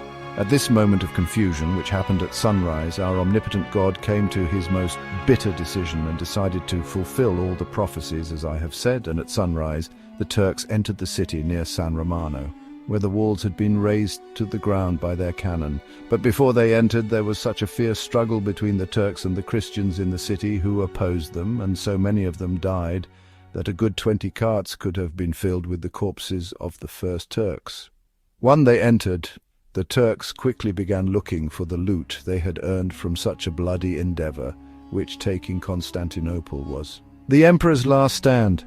One of the things that makes the fall of Constantinople a great story is the dignity which the character and courage of Constantine VI gave to the defenders as well as Romans, Greeks of later centuries.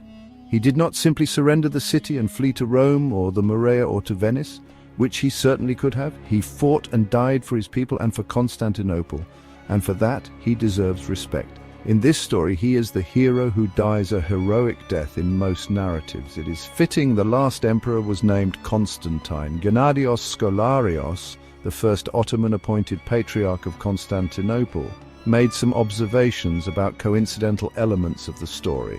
Donald M. Nicole wrote that he noted that the Christian empire of the Romans had originated with the Emperor Constantine and his mother Helena, and had come to its end when another Constantine, son of Helena, was emperor and was killed in conquest of his city. Between the first and last Constantine, there had been no emperor of the same name whose mother was a Helena. There are multiple accounts of how he died in the primary sources, most of which portray the emperor heroically, but not all of them do. There are several conflicting accounts. Probably as the city fell and people fled, the survivors mostly had not seen it themselves. They just pieced it together from hearsay.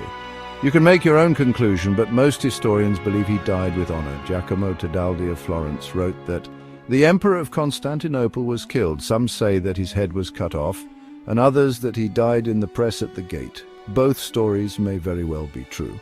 Leonardo of Chios.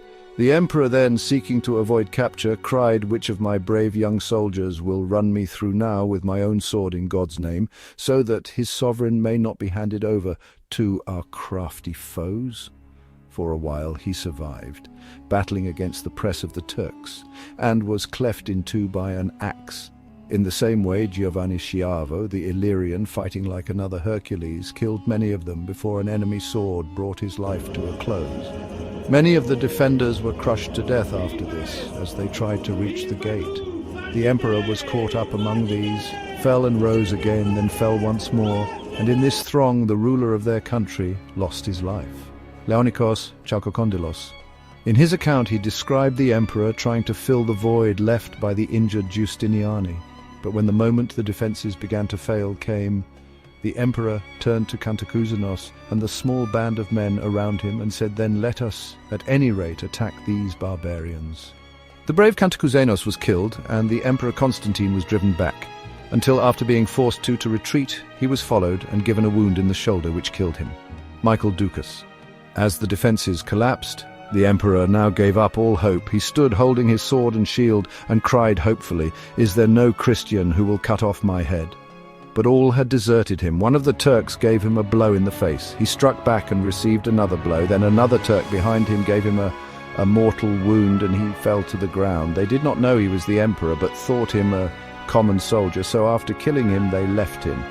Cristoforo Ricciario, he said Constantine died a cowardly death. When Constantine saw his soldiers retreating, he forgot his office, his rank, and what was proper for such a monarch, namely to die fighting. He fled behind the others towards the gate, and there, with everyone struggling to get out and trampling one another, he met his death. Zorzai Dolphin, he does not directly describe the death of the emperor, but it is implied he died either from the trampling at the gate or in battle, as a great search had been made by order of the Sultan among the corpses of the dead. There was found the pitiful head of the Emperor Constantine, and it was brought to the Sultan, who was greatly moved by the cruel sight. Niccolo Barbaro. According to Donald M. Nicol, he wrote in his diary that nobody really knew whether the emperor was alive or dead. Some said his body had been seen among the corpses, and it was rumoured he hanged himself at the moment when the Turks broke through at the gate of St. Romanos. Cardinal Isidore of Kiev. In The Immortal Emperor by Donald M. Nicol, he summarizes a letter, which I cannot find in English. He said that Isidore wrote from Crete to his colleague Bessarion on the 6th of July 1453 and reported that Constantine had been wounded and killed fighting at the gate of St. Romanos before the final battle. But he added a new detail to the story. He had heard that the emperor's head had been severed and presented as a gift to the Sultan, who was delighted to see it, subjected it to insults and injuries, and carried it off in triumph as a trophy to Adrianople. His second sacking of Constantinople.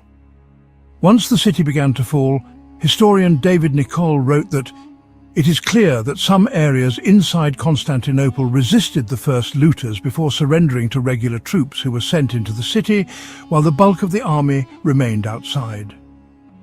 Probably at first, people did not know if the city had fallen or if just a few Turks had made it in. Mehmet was an able commander and systematically took control of the city. I take issue with the fact David Nicol has said the Ottomans treated the population better than the Crusaders did, because only 4,000 people died. If you account for the massive population difference, the people did not fare better.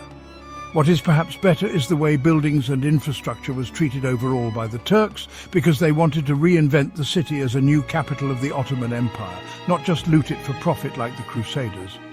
I feel he poorly substantiated this claim and downplayed the violence of the sack, despite primary source evidence. The suffering of the Roman people. They, Ottomans, found a lot of monetary value in the people of Constantinople. Refugees from across the city were huddled inside its greatest church, aware the defences had fallen and in great fear. Of course, the Ottoman soldiers busted down the locked doors and then sorted everyone inside by value for enslavement. The sick and wounded were killed. An imam shouted the Shahada and said something like, "There is no God but Allah and Muhammad is his messenger." From that moment on, Hagia Sophia would never be a church again. The Greek clergy stubbornly continued their divine liturgy, even as Turkish soldiers stormed in until they were forcibly stopped. Things got pretty ugly, Dukas tells us that. Who can recount the calamity of the time and place? Who can describe the wailing and the cries of the babes, the mother's tearful screams and the father's lamentations? The commonest Turk sought the most tender maiden. The lovely nun, who heretofore belonged only to the one God, was now seized and bound by another master. The rapine caused the tugging and pulling of braids of hair, the exposure of bosoms and breasts and outstretched arms. He added in this sad passage that virgins who had never been exposed to the sun and hardly ever seen by their own fathers were dragged about, forcibly pushed together and flogged. The despoiler led them to a certain spot and, placing them in safekeeping, returned to take a second and even a third prize. A Turkish account of the sack of Constantinople in 1453. An Ottoman Turkish source which, Mehmed Oruk Bey, records the horror the population of Constantinople faced when the city fell. Soldiers advanced from all sides, deploying force and violence. Making their way into the interior of the fortress, they were relentless in their sack of the city. They seized the infidels' sons and daughters and wives and their goods. They plundered whatever they could find, by way of gold, silver, pearls, jewels and gold leaf, gold florins, silver aspers and merchandise. They took anyone they caught in the infidels' houses as they were plundering. In this way, the warriors for Islam were more than satiated with plunder. They got rich with the riches of war. Oruk Begtarihi. This was a standard practice that if a city did not surrender, it would be subjected to 3 days of plundering. Constantine V famously refused to surrender the Queen of Cities. If one looks at the fall of Trebizond in 1461, David Komnenos surrendered and his city was not plundered in this way. Leslie Pierce points out Mehmed likely did not enjoy seeing his prize despoiled in this way. It may well be that the Sultan was pained to endorse this inexorable reward. For one thing, the capture and enslavement of young people could deprive the recovering city of a sorely needed resident population of workers and taxpayers.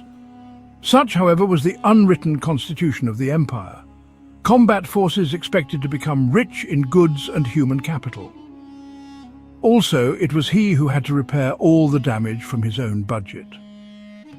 The reality is a high number of Ottoman soldiers died in the long battle, and the surviving warriors would have been furious if they were denied the riches they were entitled to by custom.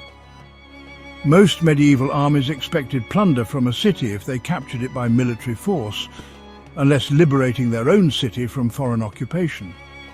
Unfortunately, Constantinople had already dealt with the thirst for plunder once in 1204 already. Mehmed enters the city, Jandali Khalil. Jandali Khalil is portrayed as being a traitor working for the Christians. I doubt that. He did earlier on send harsh messages to the Byzantines. I think he did want to work against Mehmed for his own reasons, and that is why he had some common cause with the defenders. The influential Grand Vizier had advocated abandoning the siege with favourable terms early in the battle. He proposed Mehmed extract 70,000 gold pieces a year and some political rights over the city. However, the other viziers and Mehmed himself, most importantly, decided to continue the siege. Kandali's lack of faith was not forgotten by the Sultan after his great conquest of Constantinople. It is true the defenders thought of him in a friendly way. Leonardo of Chios referred to him as a friend of the defenders, which tells us all we need to know in terms of why Mehmed had him killed. Leonardo stated that Mehmed ordered a larger cannon to be cast, but it was never completed by its maker, thanks to the efforts, as it was said, of our friend the Vizier Halil. It is possible Halil wanted Mehmed to fail so he could seize power. Had the siege failed, it is likely the young Sultan would have been toppled, or at the least been embroiled in civil war. After taking control of the city, Mehmed dispensed his retribution upon Kandali Halil. Just 2 days after the conquest of Constantinople, on June 1st, the Sultan had him arrested. He was executed on July 10th, 1453. The significance of the fall of New Rome. Of course, there are some obvious outcomes of significance. The first and foremost, and the most obvious, is the fact that it was the end of the Roman Empire. Stephen Runciman wrote how it has been used as an arbitrary date for the end of the medieval period. In the days when historians were simple folk, the fall of Constantinople, 1453, was held to mark the close of the Middle Ages. Secondly, it cemented the rise of the Ottoman Empire and became the centre of the Ottoman world. Today, Istanbul is a source of great pride for Turkish people. They love their city, and of course this is not possible without the conquest of Constantinople in 1453. Julian Rabi described the significance of the fall of Constantinople extremely well from an Islamic and Turkish point of view. In 1453, Mehmed's victory realized a dream that Dar al-Islam had harbored for 800 years, the capture of Constantinople. The Arabs had set about trying to conquer the Roman Empire and very quickly had swallowed half of it. However, the Romans outlasted this threat. However, the Ottomans had realized this ancient dream successfully in 1453. Mehmed set about refounding Constantinople as a new Islamic Turkish capital of the Ottoman Empire. Rabi added that the Sultan defined the city in multiple ways: demographically, spatially, architecturally, ceremonially, ideologically, and of course religiously. He ordained the fate of both Hagia Sophia and the Holy Apostles. One he preserved, the other he demolished. If I am correct in suggesting Mehmed built directly over the Holy Apostles, Then the tomb of the founder of the new Constantinople lay near the tomb of the founder of the first Constantinople. If the mihrab of Fateh did indeed stand over the tomb of Constantine, the mihrab established by the man who conquered Constantinople for Islam stood over the tomb of the man who established Christianity as the imperial religion. One marked the future, the other the past. The city today is known as Istanbul, but this name change did not occur in 1453. The name of the city was kept as Constantinople, rendered as Turkish as Constantiniye. This name was on Ottoman coinage during the entire existence of the empire. Istanbul was a popular nickname. Rabi concluded that Mehmed's vision was of a city that contained echoes of Constantinople's past, but was, above all, a living witness to Islam. Thus, Istanbul retained shadows of Byzantine Constantinople everywhere, but had embarked on a new journey which has led to today's metropolis of Istanbul. None of this was possible without the conquest which Mehmed envisioned, led and pushed for. A letter to Pope Nicholas V reporting the fall of Constantinople in 1453. Most Holy Father and Blessed Lord, I am a prey to mourning and sadness of the capture by the Turks of the admirable city of Constantinople, after a fierce war ending in its painful annexation. The city was besieged and taken with cruelty by the wrathful king of the impious Turks, a very violent persecutor of the Christian people. However, I turn to you, Most Holy Father, Vicar of Jesus Christ, you to whom the authority and strength of our Lord have been conferred on earth. Although it is up to all nations to punish such a serious crime, it is to your beatitude that the care of the flock has been entrusted. Consider, I pray you, Most Holy Father, and recall to your memory the love and piety of the Emperor Constantine, founder of this city, how devoted he was to the Church of Rome. This city, founded by Constantine, son of Helen, has now been miserably lost by this other Constantine, also a son of Helen. Without a doubt, its downfall comes from the insufficient numbers of soldiers to defend the great length of the ramparts. During the violent eruption, the rage of the enemies was such, so great was their ferocity, that they took no notice of gender or age and had pity on no one. We will now have to remember the disastrous May 29th.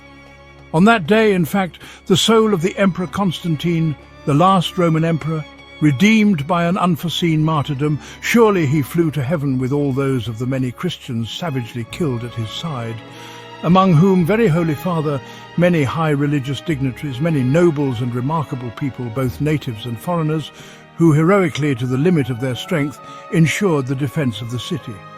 Most Holy Father, you must consider and weigh the power on earth and the innate arrogance of this perfidious man, Mehmed II, who is not content with boasting of having destroyed the power and name of Byzantium, threatens with barbaric ferocity to completely exterminate Christians, and to quickly subdue by force and arms your very city of Rome. Therefore, use your power, you holiest of fathers, and since you know the problem thoroughly and have power and influence over all vassal powers, defend the cause of Christ our God. Turn your strength to this enterprise, prepare as quickly as possible for war, and make the necessary preparations both on land and at sea. Cardinal Isidore of Kiev, written on Candia in Venetian Crete, July 6, 1453. I had to cut a few parts, but it remains true to the spirit of the letter. Romans in Ottoman Constantinople and modern Istanbul. The Romans would still be in Constantinople after 1453, an important part of the city's demographics and urban character. However, they were no longer the ruling class. The biggest monuments of the city belonged to the Turks and Islam, not the Christian Romans. Slowly but surely most of the Byzantine churches would be appropriated for use as mosques, but the Romans continued to maintain a large presence until the Istanbul pogroms in the 1950s, after which most of these fled to Greece. There is still an extremely tiny community of Greeks/Romans/Rumlar in Istanbul, though it is shrinking. The Patriarch of Constantinople still stands at his post in Istanbul today, a reminder of the Byzantine past. Balkans conquered, 1454, 1463, Sans, 1462. Now we step beyond the fallen walls of Constantinople. This is Balkans conquered, a saga of a sultan's unrelenting march from 1454 to 1463 to claim the lands of Europe for the Ottoman banner. With Constantinople as his crown, Mehmed, now Fateh, turns west, toppling kingdoms and forging an empire in the name of Allah SWT. From Serbia to Bosnia, his Ghazis sweep through a fractured Christian world, proving that power, guided by wisdom, knows no bounds. Let's journey into the Balkans as Mehmed's dominion rises. 1454. The dust of Constantinople's fall has barely settled, and Sultan Mehmed II, now 22, stands atop a new world. The city he rechristens Istanbul pulses with life. Mosques rise where churches stood, the call to prayer drowns out cathedral bells. But Mehmed's eyes drift beyond the Bosphorus to the rugged hills and rivers of the Balkans. The conquest of 1453 was a beginning, not an end. Serbia, Morea, Trebizond, Bosnia, these lands fractured by petty kings and warring lords beckon. This is Chapter 5, Balkans Conquered. From 1454 to 1463, save one fiery clash we'll save for later, Mehmed wields sword and strategy to bend a region to his will. Power surges through his victories. Decline marks the fall of old realms, and wisdom steers his empire's ascent. Let's march with the conqueror as he claims the west. The Balkan horizon. After Constantinople, Mehmed's empire is a titan astride two continents, but the Balkans remain a patchwork of defiance. Serbia, a vassal since Murad II's day, wavers under George Brankovic. The Morea, last gasp of Byzantium, clings to despots Demetrios and Thomas Palaiologos. Trebizond, a Black Sea remnant of Rome, thrives under David Komnenos. Bosnia teeters between Hungary and independence, its king, Stephen Tomasevic, untested. Albania's Skanderbeg, a thorn since the 1440s, raids from mountain strongholds. Europe watches, Venice, Hungary, the Pope, praying for a crusade to stem the Ottoman tide. Mehmed, flush with victory, sees opportunity where others see chaos. He begins with consolidation. In 1454, he renews Serbia's vassalage, demanding tribute and troops. Brankovic, old and cautious, complies. Mehmed's army, bolstered by Constantinople's spoils, grows, janissaries honed, sipahis eager, cannons rolling from Istanbul's new foundries. His court hums, Zaganos Pasha urges expansion. Kandali Halil, chastened by 1453, follows reluctantly. Mehmed prays in Hagia Sophia, his dua echoing the hadith of conquest, how excellent is his army, and sets his gaze west. Serbia, the first domino, 1454-1459. Serbia's loyalty frays after Brankovic's death in 1456. His widow Mara and son Lazar falter. Hungary's John Hunyadi eyes the land. Mehmed strikes. In July 1456, he besieges Belgrade, Serbia's northern fortress, with 50,000 men and a river flotilla. Cannons pound its walls, a taste of Constantinople's fate. But Hunyadi, aged but fierce, rallies 25,000. Knights, peasants, monks under Giovanni Capistrano. On July 22nd, they break the siege. Ottoman ships burn, janissaries retreat. Mehmed, wounded by an arrow, withdraws, his first defeat since youth. He learns. By 1458, Lazar dies, and Serbia splinters. Mehmed returns in 1459, this time with 60,000. Smederevo, the capital, falls without a fight. Widow Mara surrenders. Serbia is annexed, its church bells silenced, its lords, vassals, or dead. Hungary reels, but Mehmed spares Belgrade, for now securing a buffer. Patience brings ease, he recalls from Akşemseddin, and Serbia bends to his will. Morea, Byzantium's last breath, 1460. Southward lies the Morea, a peninsula of Peloponnesian ruins. Despots, Demetrios and Thomas, brothers and rivals, rule a dying Byzantine splinter. In 1458, Mehmed demands tribute. They bicker instead, one courting Venice, the other the Pope.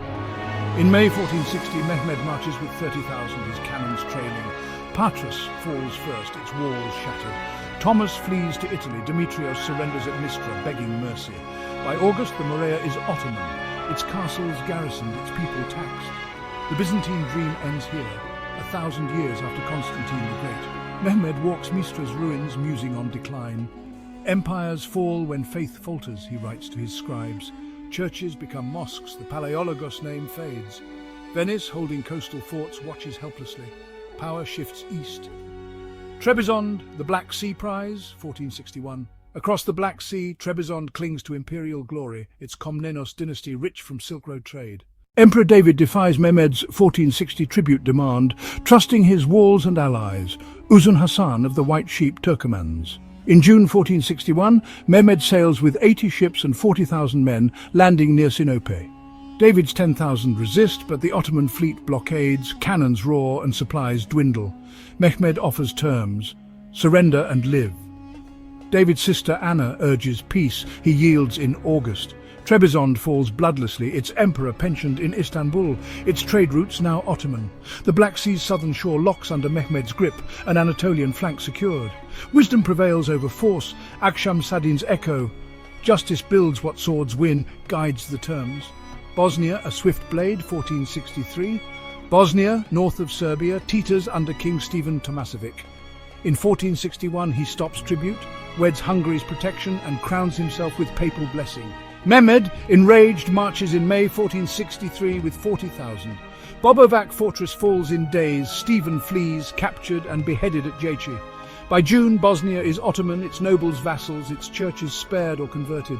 Hungary's Matthias Corvinus retakes Jajce later, but the heartland stays Mehmed's. The Pope calls for crusade, none answer. Bosnia's fall sends tremors. The Turk is at our gates, Venice whispers. Mehmed's Ghazis chant Allahu Akbar, their power undeniable, Christian decline stark. Albania, the unfinished fight. Through these years, Albania's Skanderbeg remains a shadow. Since 1443, this ex-Janissary turned rebel harries Mehmed's borders from Kruja's peaks.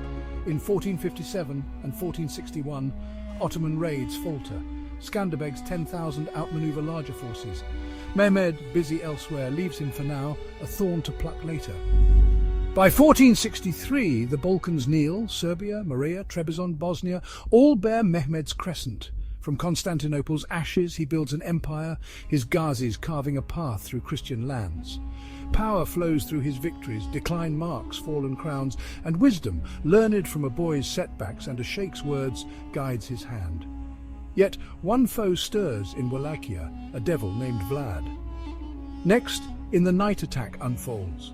Join us as Sultan Mehmed Fateh faces a new test. The night attack, Mehmed versus Vlad, 1462. Now we face a shadow unlike any other. This is the night attack, Mehmed versus Vlad.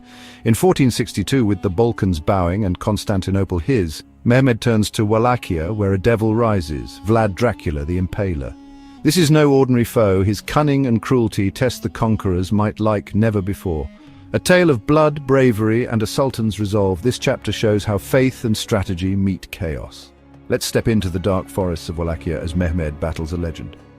June 1462. The sun dips below Wallachia's jagged hills, casting long shadows over an Ottoman camp near Targovi. Sultan Mehmed II, now 30, rests after a day's march. His army, vast and victorious, stretches across the horizon. Constantinople is 9 years conquered, the Balkans mostly tamed. Serbia, Morea, Bosnia all kneel, but here, in this wild land north of the Danube, a storm brews.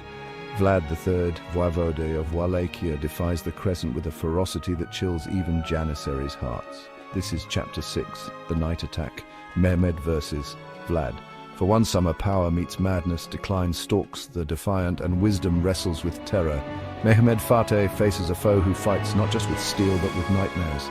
Let's march into the darkness as the conqueror meets the impaler. Wallachia's rebel Wallachia, a vassal since Murad II's reign, sits between Ottoman Rumelia and Hungarian Transylvania, a buffer of rolling plains and dense woods. Vlad III, son of Vlad Dracul, takes its throne in 1456 after years of exile and captivity, first as an Ottoman hostage, then a Hungarian pawn. Schooled in Edirne under Murad, he knows his overlords well, but loyalty bends to vengeance. By 1461 he's 30, a wiry warrior with a hawk's gaze, his rule marked by defiance. He stops tribute, 3,000 ducats and 500 boys for the Janissaries, owed to Mehmed.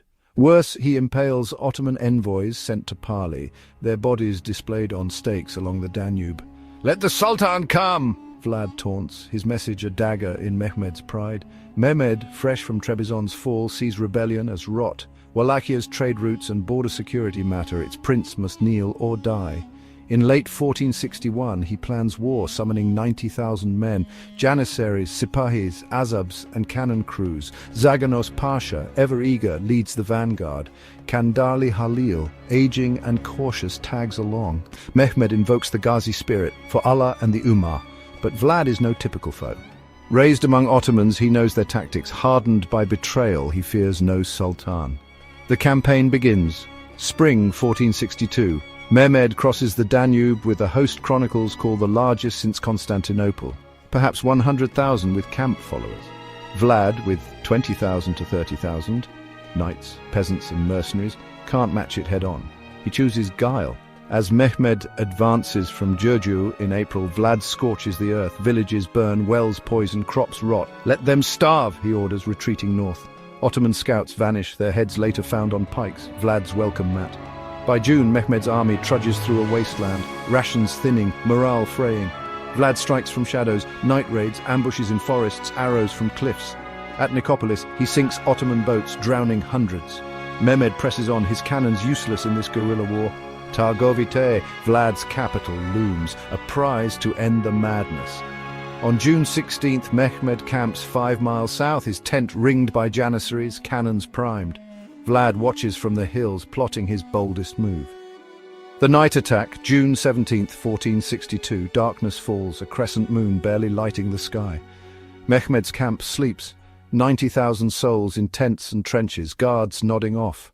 At midnight, a rumble shakes the silence. Vlad, with 10,000 horsemen, charges from the woods. Torches flare, trumpets blare, arrows rain. "Kill the Sultan!" Vlad roars, aiming for Mehmed's tent. Ottoman lines erupt in chaos. Azabs scatter, Sipahis mount in panic. Janissaries, disciplined, form a wall, their muskets spitting fire into the night. Vlad's men carve deep. Thousands fall, tents burn, horses scream. Mehmed, roused from sleep, dons armor, his guards shouting, "Allahu Akbar!" The attackers nearly reach him. Chronicler Tursun Bey says a spear grazes the royal tent, but Janissaries hold. Vlad, seeking Mehmed among decoy tents, falters. By dawn he retreats, leaving 5,000 Ottoman dead, some say 15,000. His own loss is heavy, but uncounted. Mehmed survives, shaken but alive, his camp a smouldering ruin. "A devil fights for him," a Sipahi mutters, fear creeping in. The forest of the impaled Mehmed regroups, pressing to Targovite. On June 23rd, he halts, stunned. Across a mile-long valley, 20,000 stakes rise. Ottoman prisoners, merchants, even women and children impaled alive. Their bodies rot in the summer heat, a grotesque forest swaying in the breeze. Vlad's message, "This is your fate." Mehmed, hardened by war, blanches. Chroniclers say he weeps, not from pity but dread. "How do you fight such a man?" he asks Zaganos. The army falters. Janissaries whisper of jinns, Azabs desert, disease spreads, typhus from corpses, dysentery from bad water. Vlad's capital lies empty, its people fled. Mehmed, wisdom-strained, sees no victory here. He orders retreat, leaving Vlad's brother Radu, a loyal Ottoman ally, to claim Wallachia with 10,000 men. By July, Mehmed crosses the Danube back to Rumelia, his pride stung, his power checked. Aftermath and outcome, Vlad's triumph is brief. Radu, handsome and cunning, wins Wallachian boyars with promises. Peace, not stakes. By August, Vlad flees to Transylvania, seeking Hungary's aid. Matthias Corvinus, wary, imprisons him instead. Radu rules as Mehmed's puppet, tribute resumes, Wallachia bends. Technically. Vlad's legend grows, a ghost haunting Ottoman borders, but Mehmed claims victory. The land is ours, the devil caged. The night attack scars Mehmed's reign, a rare falter for Fateh. Yet it proves his resilience. Akshamsadin's words echo, "The heart that seeks Allah finds victory in defeat," and Mehmed turns loss into strategy, securing Wallachia through Radu. Power bends, not breaks. Decline is Vlad's, not his. July 1462, Mehmed leaves Wallachia, his banners intact, his enemy humbled but not crushed. The night attack tests his power, reveals a decline he'll never let take root, and sharpens a wisdom born of hardship. Allah's promise of ease holds. Vlad fades for now, a shadow to haunt another day, while Mehmed's empire stands firm. Next, in the Venetian Wars ignite. Join us as the Conqueror turns to the seas. The Venetian Wars, 1463-1479, we set sail into a war that spans seas and decades. This is the Venetian Wars. From 1463 to 1479, Mehmed, the Conqueror, locks horns with Venice, the mistress of the Mediterranean. After Constantinople and the Balkans, he turns to the waters, facing a foe whose ships and gold defy his crescent. This is a story of ambition on waves, battles in islands and hills, and a sultan's unyielding will to claim what Allah has destined. Let's navigate the tides of war as Mehmed challenges a maritime titan. 1463.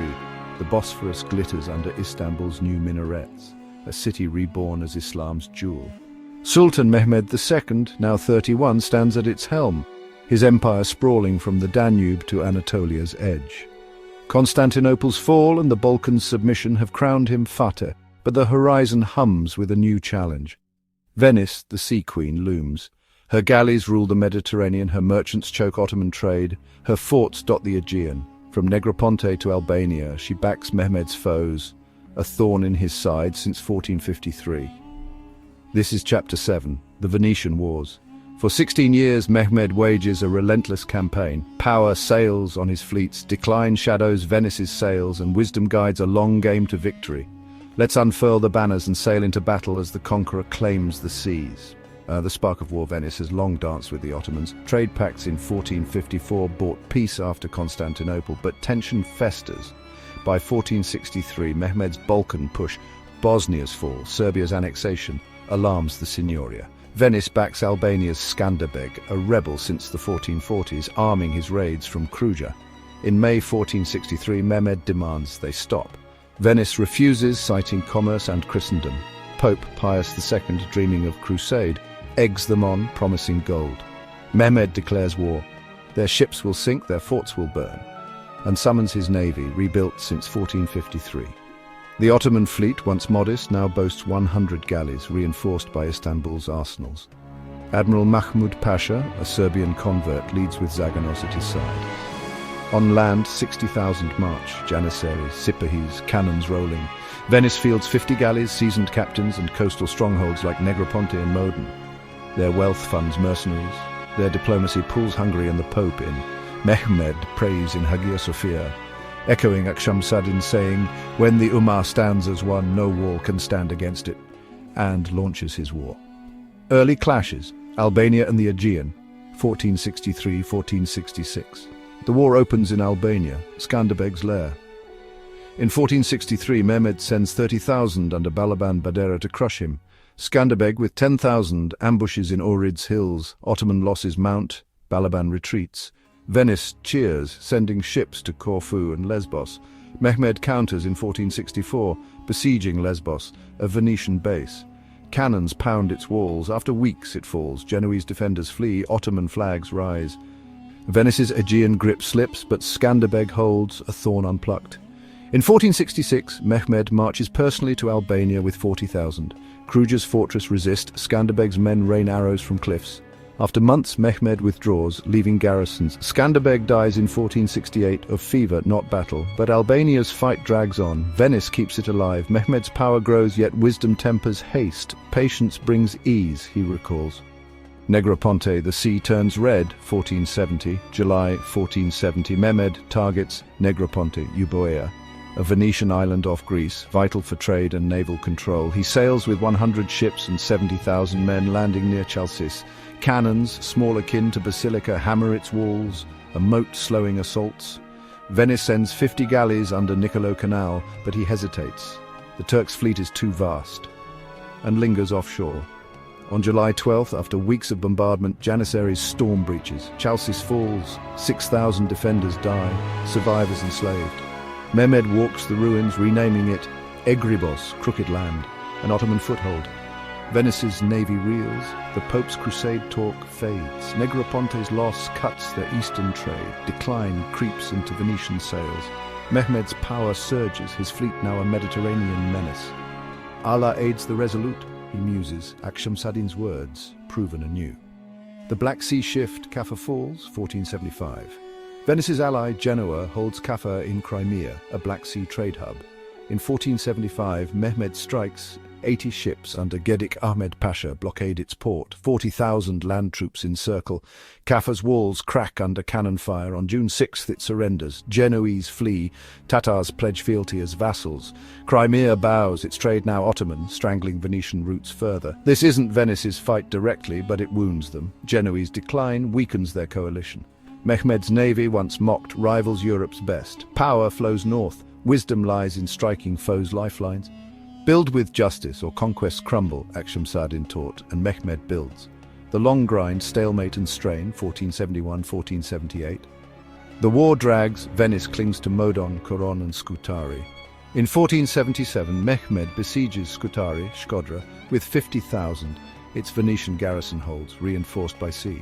Skanderbeg's death eases Albania, but rebels linger, both sides tire. Ottoman coffers strain, Janissaries grumble. Venice's treasury bleeds, merchants beg peace. Hungary's Matthias Corvinus skirmishes but commits little. Pius II's crusade dies with him in 1464. Mehmed presses on, his fleet raiding Crete and Rhodes. Venetian outposts tremble. In 1478, a plague hits Istanbul, yet he rallies. Fear Allah, not men, Akshemseddin's saying, steels his will.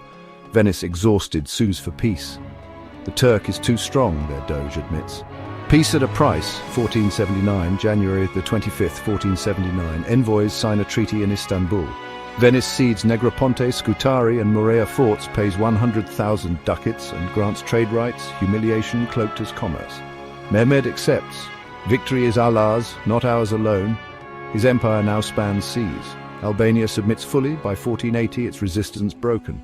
Venice's decline is stark. Her eastern empire shrinks, her navy outmatched. Mehmed's power peaks, his wisdom in enduring a long war rewarded. The Mediterranean shifts, Ottoman galleys rule where Venetian sails once danced. 1479. Mehmed stands victorious, the Venetian wars won through grit and guile. For 16 years he wrestled a sea power, turning hardship into ease as Allah promised in Surah Ash-Shah. Power sails on his ships, decline marks Venice's fall, and wisdom, forged from patience, secures his realm. The West trembles, Rome whispers his name. Next, in the final push unfolds, join us as Mehmed reaches for his last conquests and legacy. Now we reach the end of a legendary journey. This is final push and legacy. From 1480 to 1481, Mehmed the Conqueror makes one last leap for glory before Allah SWT calls him home. From Italy's shores to Anatolia's frontiers, he pushes his empire to its zenith, leaving a mark that echoes through centuries. This is a tale of ambition's twilight, a sultan's farewell, and a legacy built on faith and foresight. Let's witness the final chapter of Mehmed Fateh as his empire rises to eternity. 1480, Istanbul basks in the glow of conquest, its skyline pierced by minarets, its markets alive with trade from Crimea to Cairo. Sultan Mehmed II, now 48, stands at the helm of an empire unmatched. Constantinople, his jewel, the Balkans, his shield, the Mediterranean, his sea. Venice kneels, her tribute paid. Vlad's shadow fades in Wallachia's hills. But Mehmed's heart beats restless. Rome, the old Rome, whispers in his dreams a second Constantinople to claim. This is Chapter 8, Final Push and Legacy. In his final years, Mehmed reaches west and east. His power at its peak, decline lurking in his shadow, and wisdom cementing a state to outlast him. Let's walk his last steps as the conqueror writes his testament in stone and blood. The Italian Gambit, Otranto, 1480. By 1480, Mehmed's gaze turns to Italy. Venice's 1479 treaty opens the Adriatic. Pope Sixtus IV builds a Sistine chapel but neglects his defences. Mehmed sees a fractured land, Naples, Milan, Florence at odds, Rome weak.